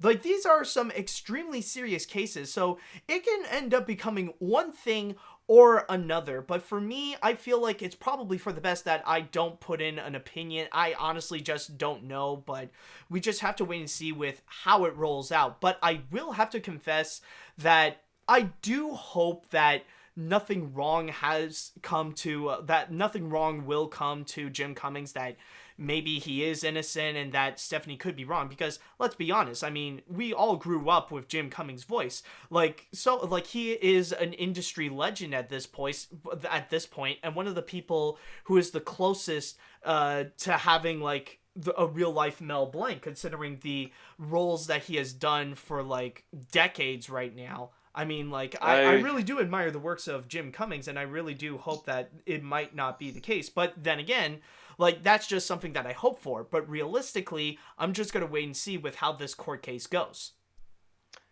Yeah. Well, I agree with you. We should see how it goes. In the meantime, I am just sort of hoping things turn out better for the fellow New Orleans native. Mm-hmm. And by the way, I just want to say something on the side in terms of how people have been reacting to this news story. Hashtag Me Too started out with a good premise. It got vitriolic. People began fighting amongst themselves. Changed the channel. Had a good deal in the beginning. It was noble. It was it brought up some very good points. Now we've got people saying that the walker should be doxxed and swatted. With this particular news item, it broke just yesterday, and I'm already looking in the Mr. Coat and Friends fan club, and we have people in there immediately assuming that because she's making these accusations, she must be telling the truth, and that Jim Cummings is evil, and they're already fighting over this. This has this nothing. is something that I hope for. Like, this is something that I do not want either. I don't think anybody should make assumptions right now regarding if they are doing this or not. And I mean, like, you point that out regarding that. I've also seen, like, on the opposite end as well, where there are people who are fighting over the fact that, like, oh, Jim Cummings is innocent and his ex-wife is insane and stuff like that. This is a scenario where it really has gone both ways, and really this is something that we shouldn't be fighting over, and we honestly have to wait and see to know if this is going on. Yeah, at the end of the day, this news story does not involve any of us on the ground level, so we can be disappointed with.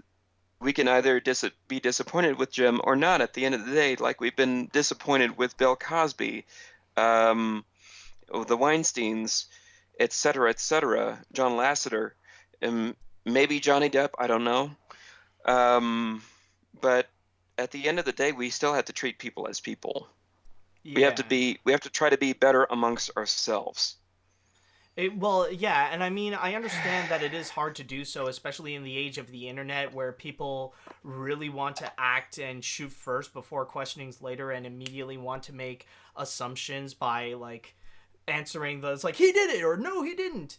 No, but honestly, or Vic Mignogna, there you go. Yeah, that's another case right there. Yeah, that's another case. But the thing is that, honestly, it's best to not make assumptions, and it's for the best that we just wait and see, and we don't create theories, or we don't assume things immediately. And, like, even for me, I don't have an opinion. Like, honestly, I can't really have an opinion because of the cases that we have seen. I really, like, as I stated before, I really do feel like this is a he said, she said kind of scenario. Who would be the one that's actually telling the truth? That I don't know. Both seem pretty valid in their cases, and we have to wait and see with what the courts would have to say. I'll be right back. Mm-hmm.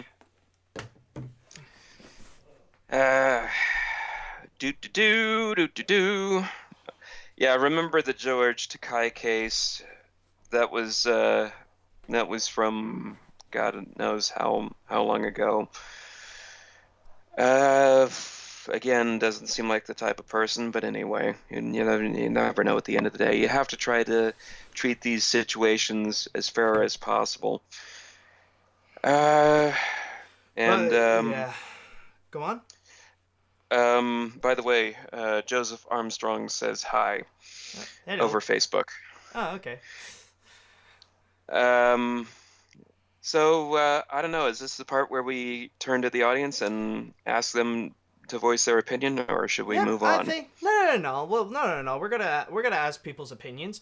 All right. Chadwell, let me go ahead and ask you guys. Excuse me. What do you all think about the whole case with Jim Cummings? How do you feel about this going on? How do you feel about the court case that is currently happening?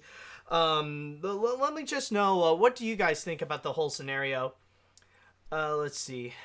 I'm absolutely surprised this happened since Jim voiced a lot of characters. I don't know if this news is true, but this is horrible. Yeah, definitely. Whether or not Jim is guilty, this shows that the Me Too movement still shows no signs of dying, no matter what shape it takes. If Disney doesn't feel comfortable keeping Jim, they can get the Honest Trailer guy playing as Pooh. Yeah, well, no. The thing Disney's going to be like, yeah, we fired Roseanne over tweets that weren't actually racist. But anyway, go on. Yeah, well, James Gunn and whatnot. Well, yeah. The thing is that. Well, the thing with Jim Cummings, that's an entirely different case.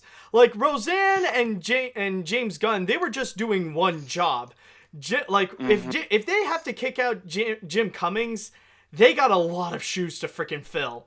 That means that they got to bring in a whole bunch of people for another round of, like, auditions and stuff like that. And they got to do that kind of mess.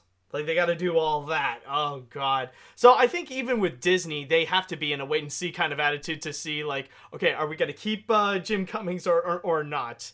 Like, we have to wait and see. Shall we sacrifice the Pooh? Shall we, Shall we get another Pooh? The sacrificial Pooh. The sacrificial Pooh. Why? Can you? If these situations between him and his ex-wife actually did happen, can you imagine him doing that voice while all this was going on? I just want to smack a little funny. Oh bother! Another accusation. Oh God. Yeah, I'm sure that's what he's thinking every day with this court case now. Oh bother. Anyways, now, no, not Jim Cummings, not one of my childhood voice actors. Tell me he's not an actual terror that flaps in the night, but not in a good way. Now, what's gonna happen to his potential reboot of Darkwing Duck, since either didn't bring him back in 2 episodes of DuckTales 2017? Will they even replace him in the appearance of DuckTales? Again, we just gotta wait and see with how this court case goes. I mean, so far we haven't heard any news. We didn't get a response from Disney if they're going to do something about it. But in this case here, honestly, we don't know. Disney hasn't said anything. It doesn't look like they're planning anything soon in response to this. So the only thing we can do is just wait until we see the results of what's happening of the court case, because it's either Jim is a worse human being than we thought, or he just had, or maybe this is just the common case of the crazy ex-wife wanting revenge. So yeah. So I think we're good with this story, and we're gonna go and move on to our next one, which sadly this isn't really something to lift our spirits up, but this is regarding a significant death that has most certainly touched the lives of many people. This is again, we are talking about an actor here who was highly beloved, but sadly is no longer with us. Yeah, he didn't necessarily play a lot of roles, but he certainly did play a very important role. And what I'm talking about here is regarding Peter Mayhew. Yes, Peter Mayhew has unfortunately passed away this week. Is there a reason that stated why he passed away? Like, what's his cause of death? Well, I'm using my article here on Variety here, It doesn't look like it necessarily stated why he has passed away, but yeah, we know that just on April 30th, he has passed away at the age of 74. Now, he has done a few different roles. He started out in the movie Sinbad and the Eye of the Tiger, and he also played a few other small parts as well in Dark Towers as the Tall Knight, or played a mechanic in The Terror.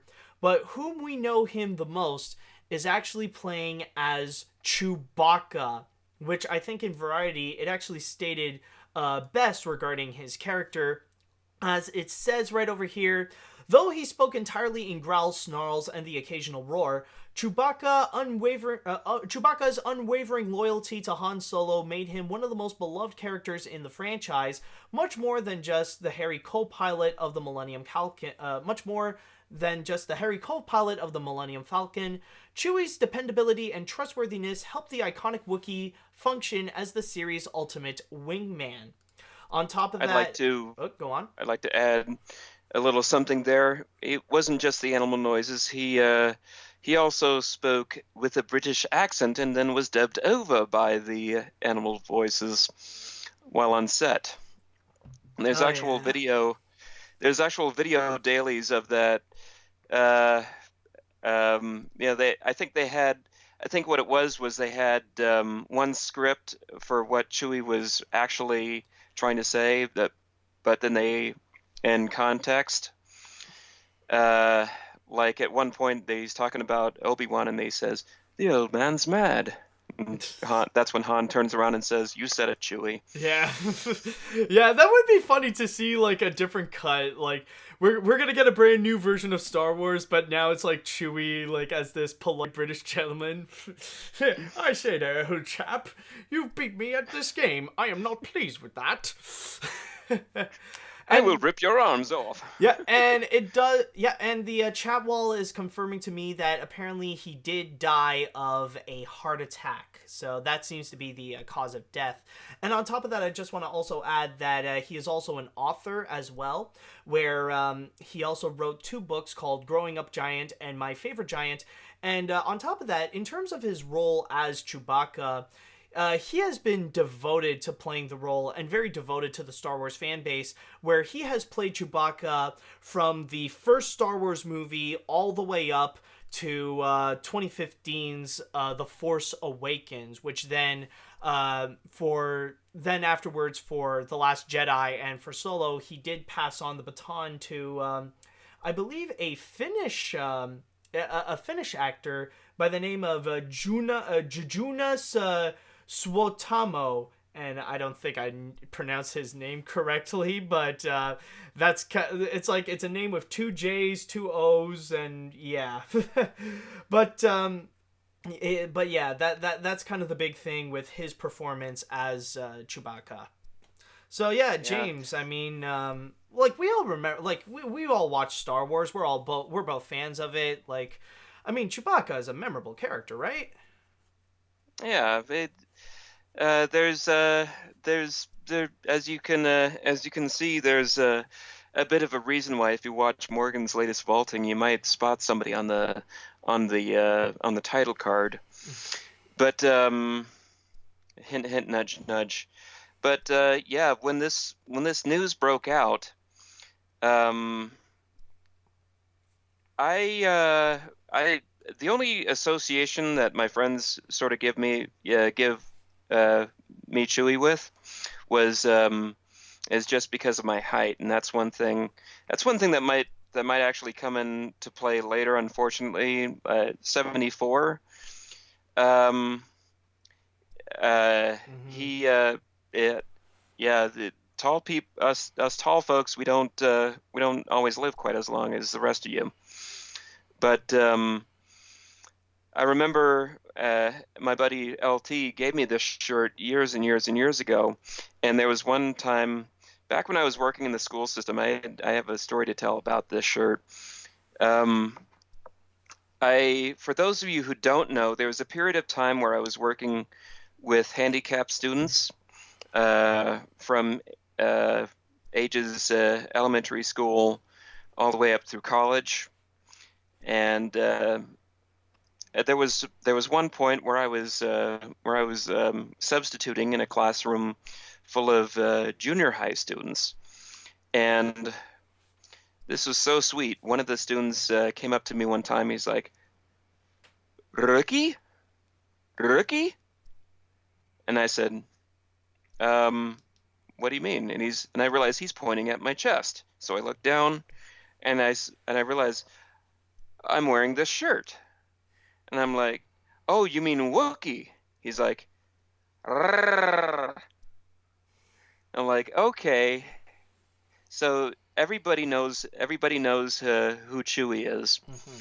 Everybody, even if you haven't seen the Star Wars films as a child, the merchandise is everywhere. My nieces, they know who Darth Vader is because kids go to their schools with the backpacks and whatnot, and the lunch boxes, and so it's a thing. Chewie is just one of those many characters that made an impact, and not only that, but folks I know personally through Facebook have been telling stories about not just actually meeting him, but actually going to Wales with him and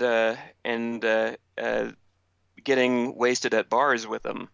That was a thing that I guess that's one thing that you got to do when you meet Chewie. Is one guy said, yeah, he was particularly good at holding his alcohol, and I said, yeah, us tall people are good at that. But then one particular fan of mine, Jordan Ogle, wrote a rather lengthy story, and we had this little back and forth conversation. He might have been Brit, but he lived in Texas, and later on in his life, and she had a bit of a fan history with him, seeing him at a bunch of different conventions and whatnot. So she had her own personal stories to tell, and was sad to see him go.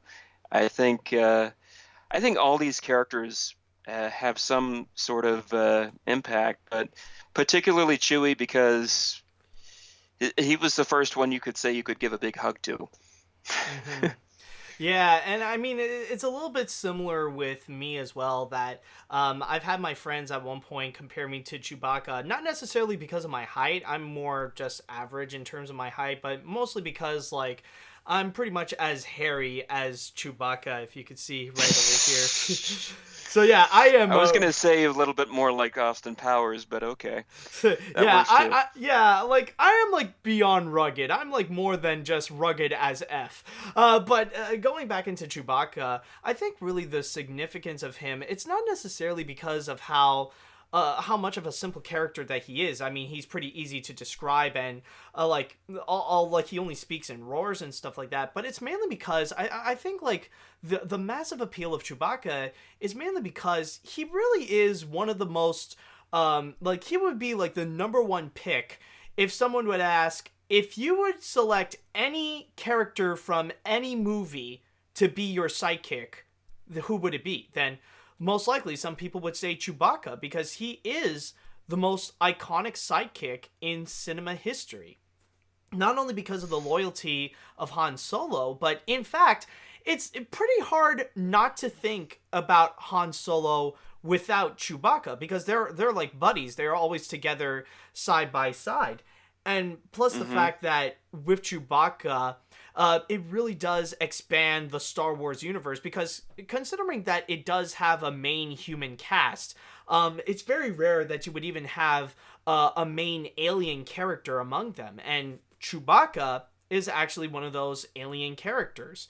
I mean, at the most that you could think of other than that, it would probably be Yoda, and mostly that's it. I mean, other than that, like the others would be like small secondary characters. But yeah, Chewbacca really does add into the science fiction element, where he is a little bit more alien and a little bit more add into the sci-fi mix that not everyone is human, and sometimes like we could see how aliens and humans can coexist and work together in some cases. And on top of that, it also adds into the playfulness of Star Wars as well with Chewbacca's roars. I mean, yeah, like as much as we thought it would be funny about how, oh yeah, like if Chewie just spoke with a British accent and stuff like that, but really it shows like how expansive, like how expanded this universe has become, that people can really understand whatever language. Like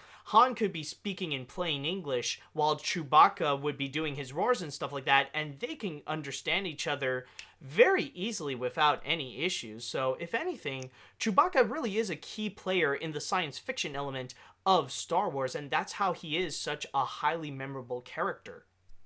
He was the original Groot. Exactly. He's like, he was Groot much before Groot even. Although I don't know when the comics of Guardians of the Galaxy have started, so I don't know if that would be true. Like, if well, go on. We know the Groot from the movies that was trying to be more like Chewbacca with very limited speech patterns. Yeah. Before that, in the comics, yes, he did speak. Oh, I see. Okay, that could be the case then.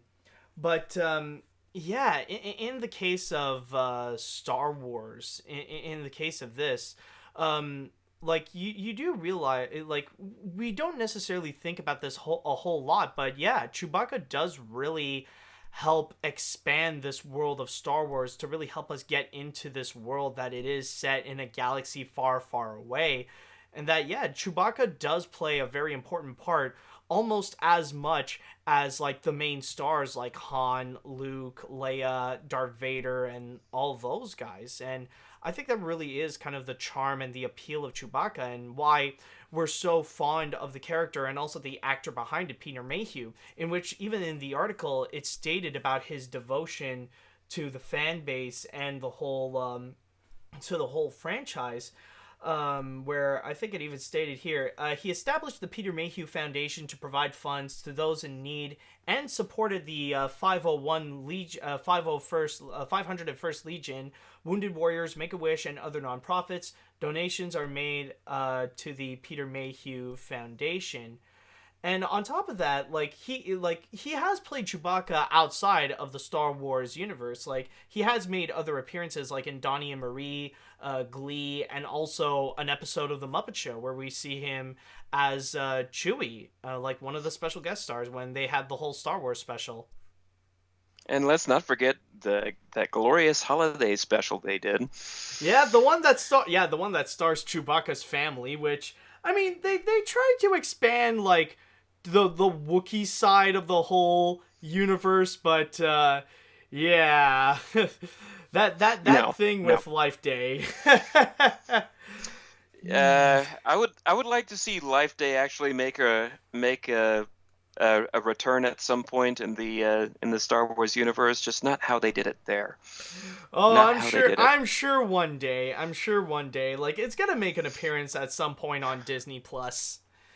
But yeah, overall though, I will say that it is pretty tragic that such an icon, like an actor that has played such an iconic character has passed away, especially just like right before we're gonna see the conclusion of the whole saga of Star Wars with Rise of Skywalker coming in at the end of this year. So I think it is safe to say that Peter Mayhew will absolutely be missed. They better give him an in memoriam in the credits. Oh yeah, like even if he's not part of it. Yeah, true. Like, yeah, we like they'll save him a spot with Carrie Fisher, of course. Mm-hmm. Yeah. So with that said, though, let's go into the chat wall, and I would like to know, you guys, do you think you have any special words that you would like to give out? Any experiences that you would like to talk regarding Peter Mayhew, or your feelings related to the character of Chewbacca? Let me know what you think in the comments. Just let in your just let me know what you think. And I do see a bunch of F's, by the way, just people like just saying F. Let's see. I have also been compared to Chewie because I grew a beard at age 14. Mayhew managed to make a relatable character without speaking, which is a true testament to making a great character. Peter, you will be missed. All right. Let's see here. Once again, we have lost another member of the original Star Wars main cast, and now that we only have 3 left, Mark Hamill, Harrison Ford, and Anthony Daniels, it now, well, technically you also got Frank Oz as well. It now only seems inevitable that we will no longer have them around sooner or later. If there is anything we can do, however, it would be to remember the good times we have with them. Yeah, definitely some... Exactly. Yeah, some nice words. Some actors get Oscars and are never remembered again afterward. And then some actors play Iron Man or Superman, and they get remembered for that. Some actors play Norman Bates, and they get remembered for that. Some people play Chewie, and their legacy will never die. Oh, yeah, absolutely. Or Leia. Yeah, absolutely. And I think with that said, though, I think we should be all good with this. But now, with all that said and done, it is time that we are going to go into the grand finale. Oh, and someone also mentioned Billy D. Williams. That is true. We still have him. And he's going to be appearing in Rise of Skywalker. But now it is time that we're going to jump into the grand finale. And this one, we are going to be going to last week, where we shall be discussing about movie history. Now, this is a movie, James, that you have seen, but me in particular, I have not necessarily seen yet because, well, I don't necessarily follow it as much as others. But yes, I will not spoil the Endgame. Yes, exactly. What we are going to be talking about shall be regarding Avengers Endgame. But regardless if you have seen it or not, it doesn't necessarily matter because we can all admire about the history that this movie has done, which it is quite insane regarding the accomplishment that Endgame has done. So let's travel back to last week when Endgame was released and made movie history. Yes, on its first opening weekend, it has managed to break several records at the box office to really make some massive numbers. So I got a giant list here through my source in Box Office Mojo. So I'm going to go and read each and every single one of the records that it managed to break. So here we go. Avengers Endgame managed to break the record of the largest Thursday preview at $60 million, the widest opening at 4,662 theaters, which interestingly, the previous record was actually held by Despicable Me 3. The largest Friday opening day and single day record with $156.7 million, the largest Saturday with $109 million, and the largest Sunday with $84.3 million. And then we also got the largest domestic opening weekend ever with $357 million in one weekend, mind you. The number one movie market share at 90%, which pretty much means that 90% of the profits that 90% of all of all the revenue that the cinema has made, 90% of it came from Endgame. And then we also got the highest per theater average for a wide opening movie at $75,075 per theater. Then we also got the largest April opening, spring opening, and PG-13 opening, and 3-day gross, which is the $357 million. We also got the biggest weekend overall, the top 12 grossing. So on that weekend, it managed to collect a total of $389 million. And in one day, it managed to break the record of the fastest $100 million, the fastest $150 million. In 2 days, it was the fastest at $200 million, and even at 3 days, it managed to beat the record for the fastest $250 million, the fastest $300 million, and the fastest $350 million. And then on top of that... Do we have 500 million? Do we have 500 million? 500 million from the young man in the back? James, yes. There is more. We also got the biggest international opening weekend at $859 million, and the worldwide opening record, the biggest worldwide opening in history, nearly doubling the previous record by Infinity War at $1.2 billion. Right off the gate, right off to start things off. And on top of that, it also went and broke off the biggest global 4DX format opening record at an estimate $15 million, the biggest 3D opening record at $540 million, and the biggest global IMAX opening record at $91.5 million. And I think on top of that, we have to mention that as we are recording this, it's also important to mention regarding how much it is making right now. So, as it stands, Avengers Endgame so far has made a total of more than $514 million domestically and a worldwide total of $1.9 billion. So in this weekend, it is for sure it's going to surpass $2 billion in less than 10 days. So holy crap, James, considering that you have seen Avengers Endgame, are you surprised about these records, that this has actually happened so quickly? I am not surprised at all. Matter of fact, I'm going to go see it again tonight. Oh, really? So it's going to make even more money. I saw it with one group of people on the day of its debut, which honestly, when you're watching these types of movies with an audience full of teenagers, that's kind of the best way to watch it and enjoy it, because it's half of your enjoyment is the movie in and of itself, and the other half is just watching and listening to the audience react to it.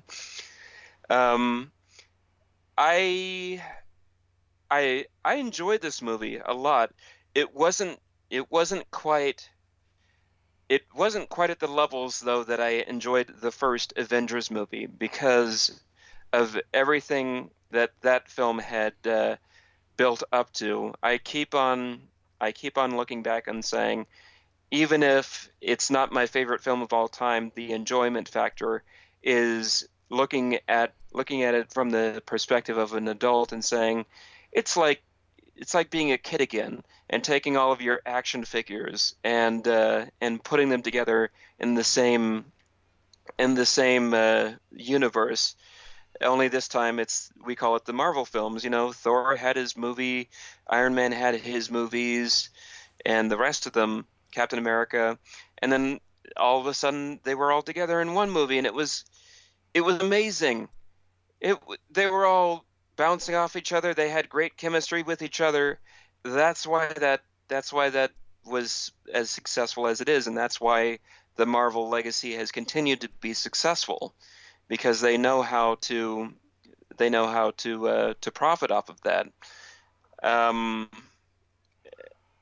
As a kid playing with your toys, you might grab your GI Joes on one hand, and then bring in your plush animals on the other hand, and they didn't even have to exist in the same universe. They would just be but in your little world, in your imagination, you are having fun. That's why the formula works. With this one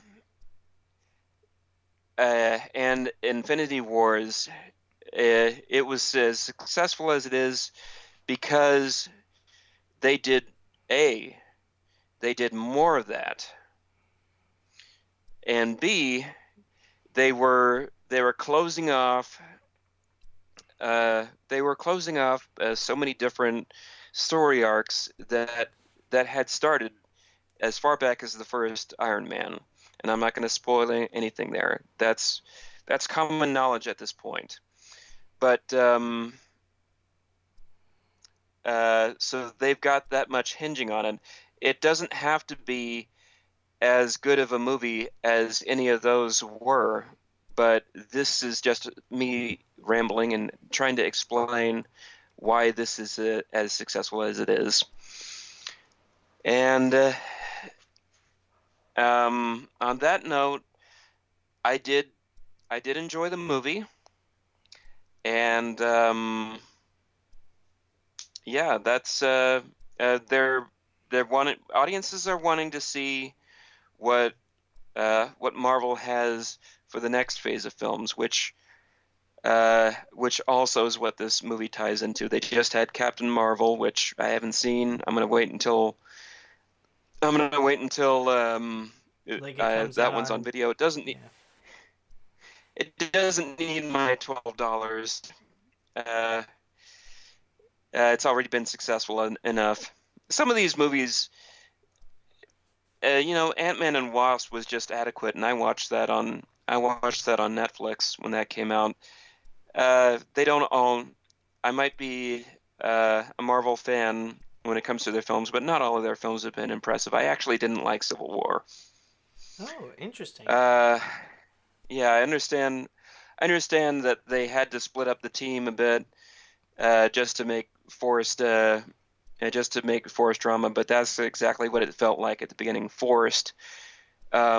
There was a better reason given at the end of the movie to split up than there was at the beginning of the movie. So I see. that's my ramble on that. Yeah, and I Um, definitely. Oop, go on. yeah, I did not like Civil War. Sorry for the guys that loved it, but I saw Civil War as a deal where all these guys, Iron Man 3, no, Iron Man 2 Like a was, little taste of what would be to come with Infinity War or something. Like it's more like that. um, I saw it as, well, here's a brief rundown. The teams start splitting up in the beginning of the film because they have basically what boils down to political differences with each other, and all of a sudden that very quickly moves into Tony Stark telling Captain America, "I just want to punch you in your perfectly chiseled chin." Like, really? You guys have been working together for years, and suddenly you treat him like that, and you talk to him like that? I thought these guys were friends. But anyway, um, that was my deal there. The rest of it was okay. They got Spider-Man in there, great. Yeah. Um, but True. yeah, moving forward with the Marvel films, I'm gonna agree that not. I'm looking at the aspect of this way, that not all of them are going to be perfect or enjoyable, and I don't have to sit down and you don't have to sit down and watch every single one. Captain Marvel proved that. I haven't seen that one yet, and I didn't feel like I was missing out on anything watching Endgame. So, Oh, okay. uh, That's interesting. All right. Well, mhm, I will say, even though for me, I have yet to actually see it. The thing is, I definitely do understand how this movie ended up becoming so successful and breaking so many records, and already like gonna be hitting 2 billion. Like one thing that I will say is that um like from what I've seen in terms of the reactions of many other people is the fact that considering that this is the grand finale of this 11-year saga, that this is something that has spanned like more than 20 movies, I think around 22 or 23, and that people have been experiencing this like for 11 years, and then finally we got this wrapping things up. And like you said, James, about how this is the one where they would go and tie in some loose ends and like conclude some story arcs that has been going on ever since the first Iron Man. And for the most part, they have been delivering exactly what fans wanted. This is the finale that it may not be like the best movie, but it is the kind of finale that fans really do want to see, and they have delivered what the fans want to experience and want to go and answer mhm, all the questions in terms of that saga. Now, sure, that doesn't necessarily mean that this is going to be the end of the MCU, considering that the story is still going to go and continue with more different stories that are going to be coming up with many more different movies. But this is something in which they would go and answer so many different questions, that they would go and they would go and conclude a whole lot of things that have been going on for so long. So it's not necessarily that big of a surprise that people have been so hyped up for it, especially when before it, like many of the previous records that were held, they were all from Infinity War. So of course, like after Infinity War, then like with Endgame, of course there's going to be a whole lot more people that want to actually see the conclusion, considering that this is something that's already been done before, like especially with the movies based on novels, like with Harry Potter or Hunger Games or Twilight and stuff like that, considering that this is the part two.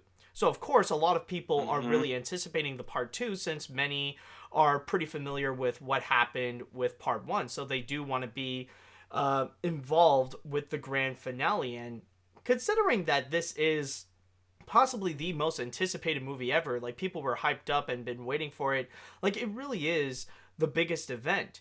Now, the one question that does remain, and people are still talking about it right now, is actually going to be regarding how is it going to go overall. And James, I would like to know your thoughts on this, and this is going to be a big one that might require some thinking, but do you think this is going to beat Avatar as the highest grossing movie ever at the rate that this is going right now with its box office numbers?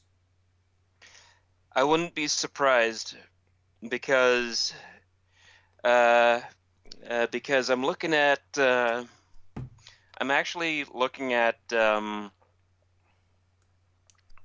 different top 10 lists and whatnot, even stuff that's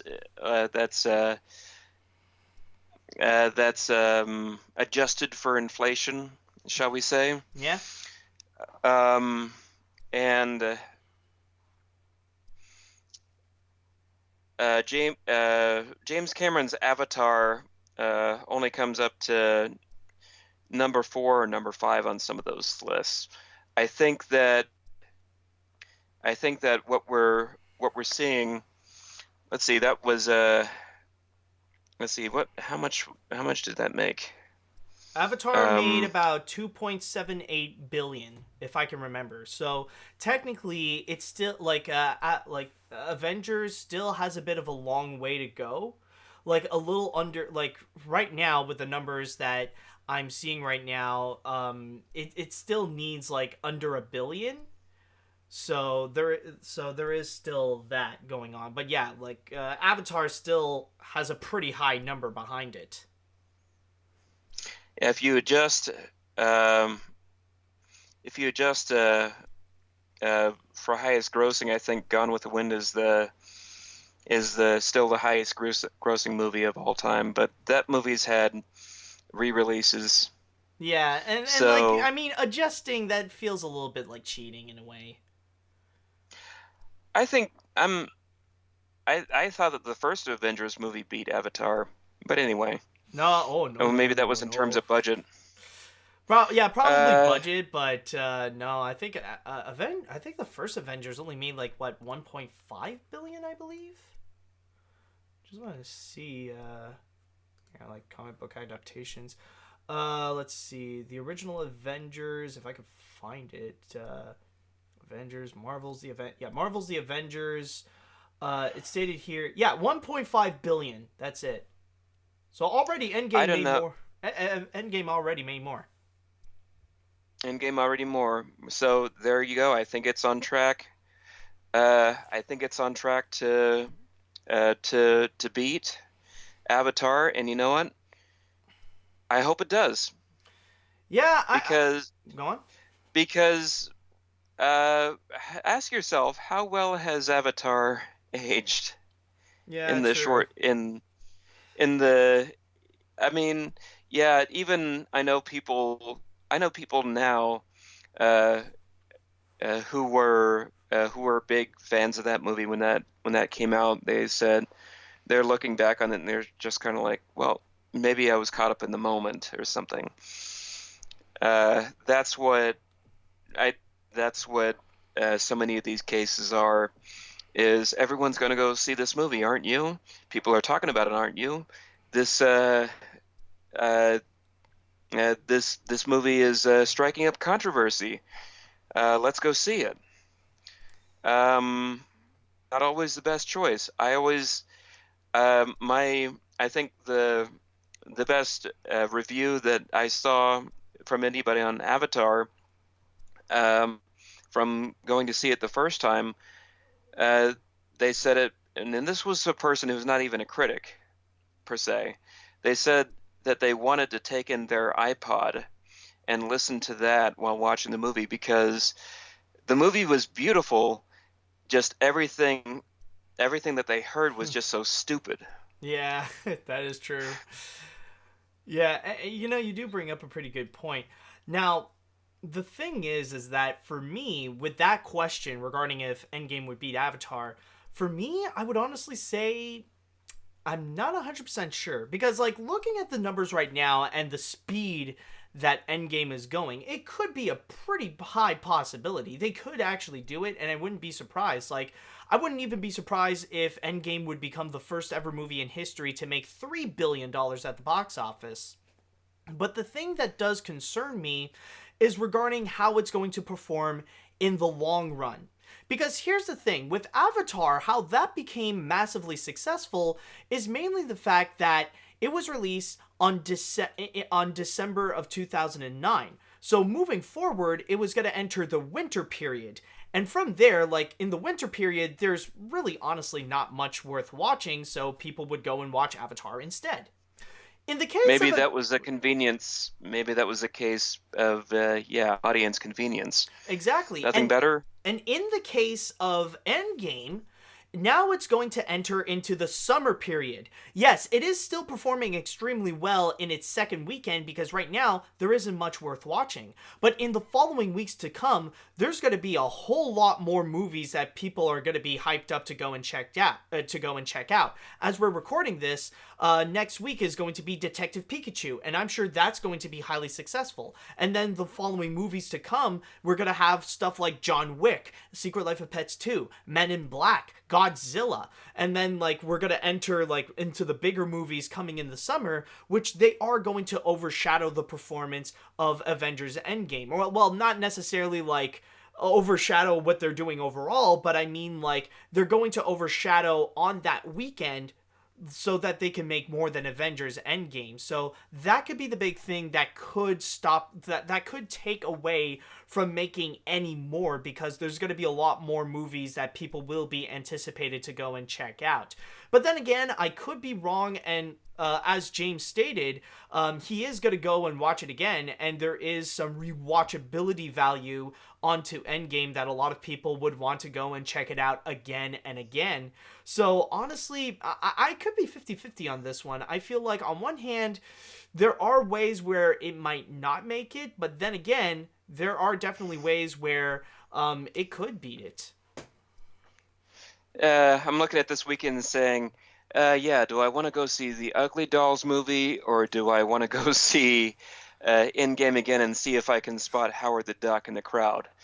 Yeah, I think I'll go with the latter. Yeah, considering that I've already seen it for my review, that's a wise choice, dude. That's a wise choice. Oh, yeah. Ugly Dolls, I'll wait to see it with the nieces when it comes out on video. Exactly. But yeah, overall, I mean, like, I guess we've already said our fill on this, but yeah, it's just something that really is worth talking about, and that's just absolutely crazy to witness how Avengers is already beating so much at the box office, and considering that this is something that has been built up for so long, like more than a decade, I don't know if we're going to see a movie like this perform as epically again, you know? For a long time, at least. Yeah, Men in Black International. I think it's ironic that the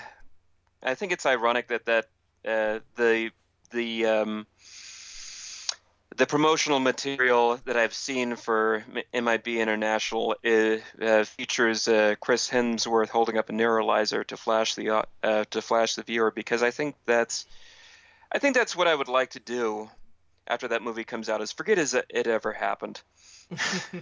Which one, Men in Black or Endgame? No, Men in Black. Oh, okay. It might be a rental, I don't know, but without Will Smith and Tommy Lee Jones, it's not going to be the same. No, I can imagine. No, honestly, I can imagine that you would answer Endgame just so like you would like he would just like, you know, use his button, activate it, and just go like, and then you would just be there like, oh sweet, Endgame's out. I haven't seen that yet. Here's my money. Yeah, exactly. That's why and then I could, Men in Black just go, International is in association with Disney. and then I could go into that movie to come out with the Infinity Stones and make Men in Black International disappear. Yeah. So, I can imagine. But you do get what I mean, like with the competition that's going to be coming for Endgame, so that's the big thing. oh yeah, exactly. Yeah, so Uh, I think I'm gonna go and pass it on to the chat wall right now, and I want to ask you guys, what do you all think about this major event, about what just happened with Avengers Endgame? Are you guys surprised that it's breaking records?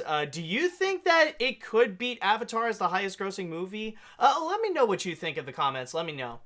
Let's see. Black Rhino Ranger. Yes, if Endgame manages to surpass Avatar and Titanic at the $2 billion thing, I see only one problem with that. What movie can surpass Endgame in the far future? Maybe a new MCU movie that has the X-Men and Fantastic Four now that Disney has its hands on them after buying Fox. Definitely not Frozen 2, and I don't know if Frozen 2 will go with $1 billion this year. Oh, it will. It will. I think like if Disney plays their cards right and if the movie becomes critically acclaimed, it's gonna surpass $1 billion, no problem. That's not an issue at all. I'm very happy to see this. Oop, go on. Yeah, Disney owning so many properties. I can see Walt Disney himself sort of envisioning the company having this much power over the industry. But that doesn't mean I can't shame them for wanting to pull all of their movies off of other streaming services just for freaking Disney Plus. Yeah, exactly. I already pay $13 a month for Netflix. Do I have to pay more for something else? Please. Well, it's only $7. It's only $7 over $100 a year for Prime movies. I'm already doing that. So do I have to move on to another service just to see if they actually get Song of the South on there at some point? Yeah. Don't bet on it. Let's see. I'm very happy to see this movie break many records, including getting a chance to gross over $2 billion for this weekend.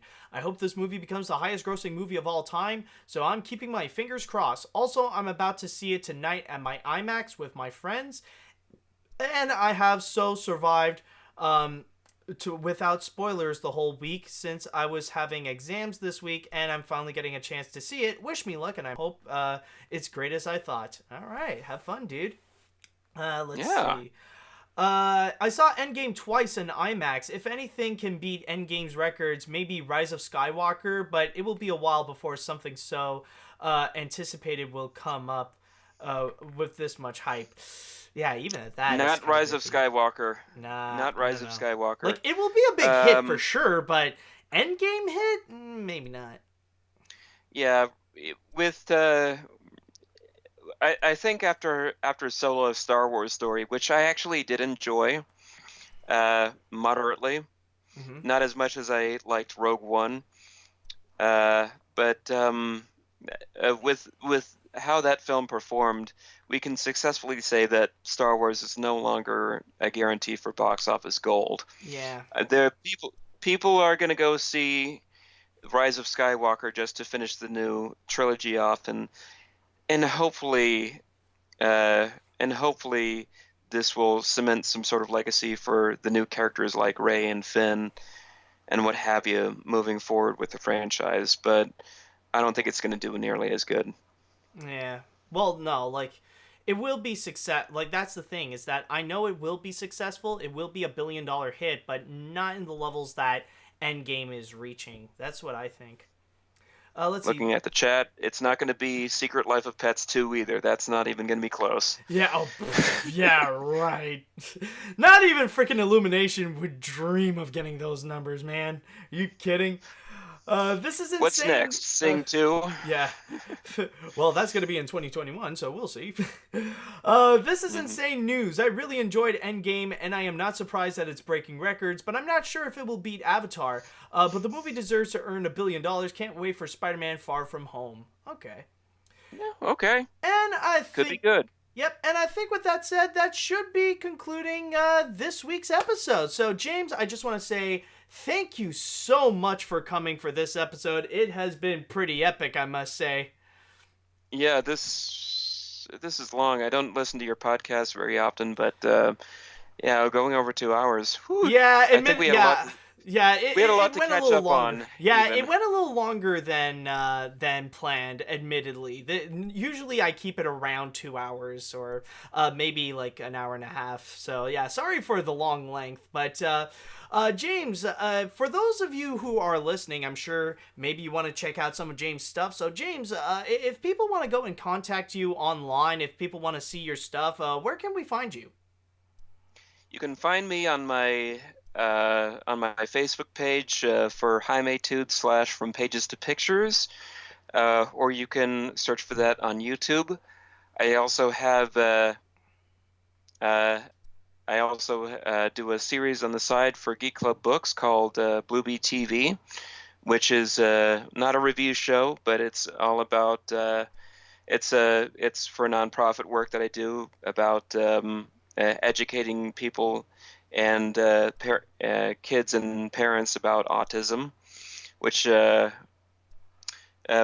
actually led to me going to a number of different conventions. Also, a lot of fun.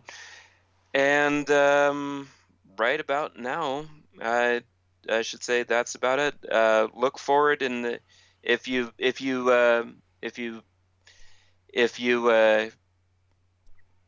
catch my YouTube page, you can see what me and my friends do in terms of live streaming.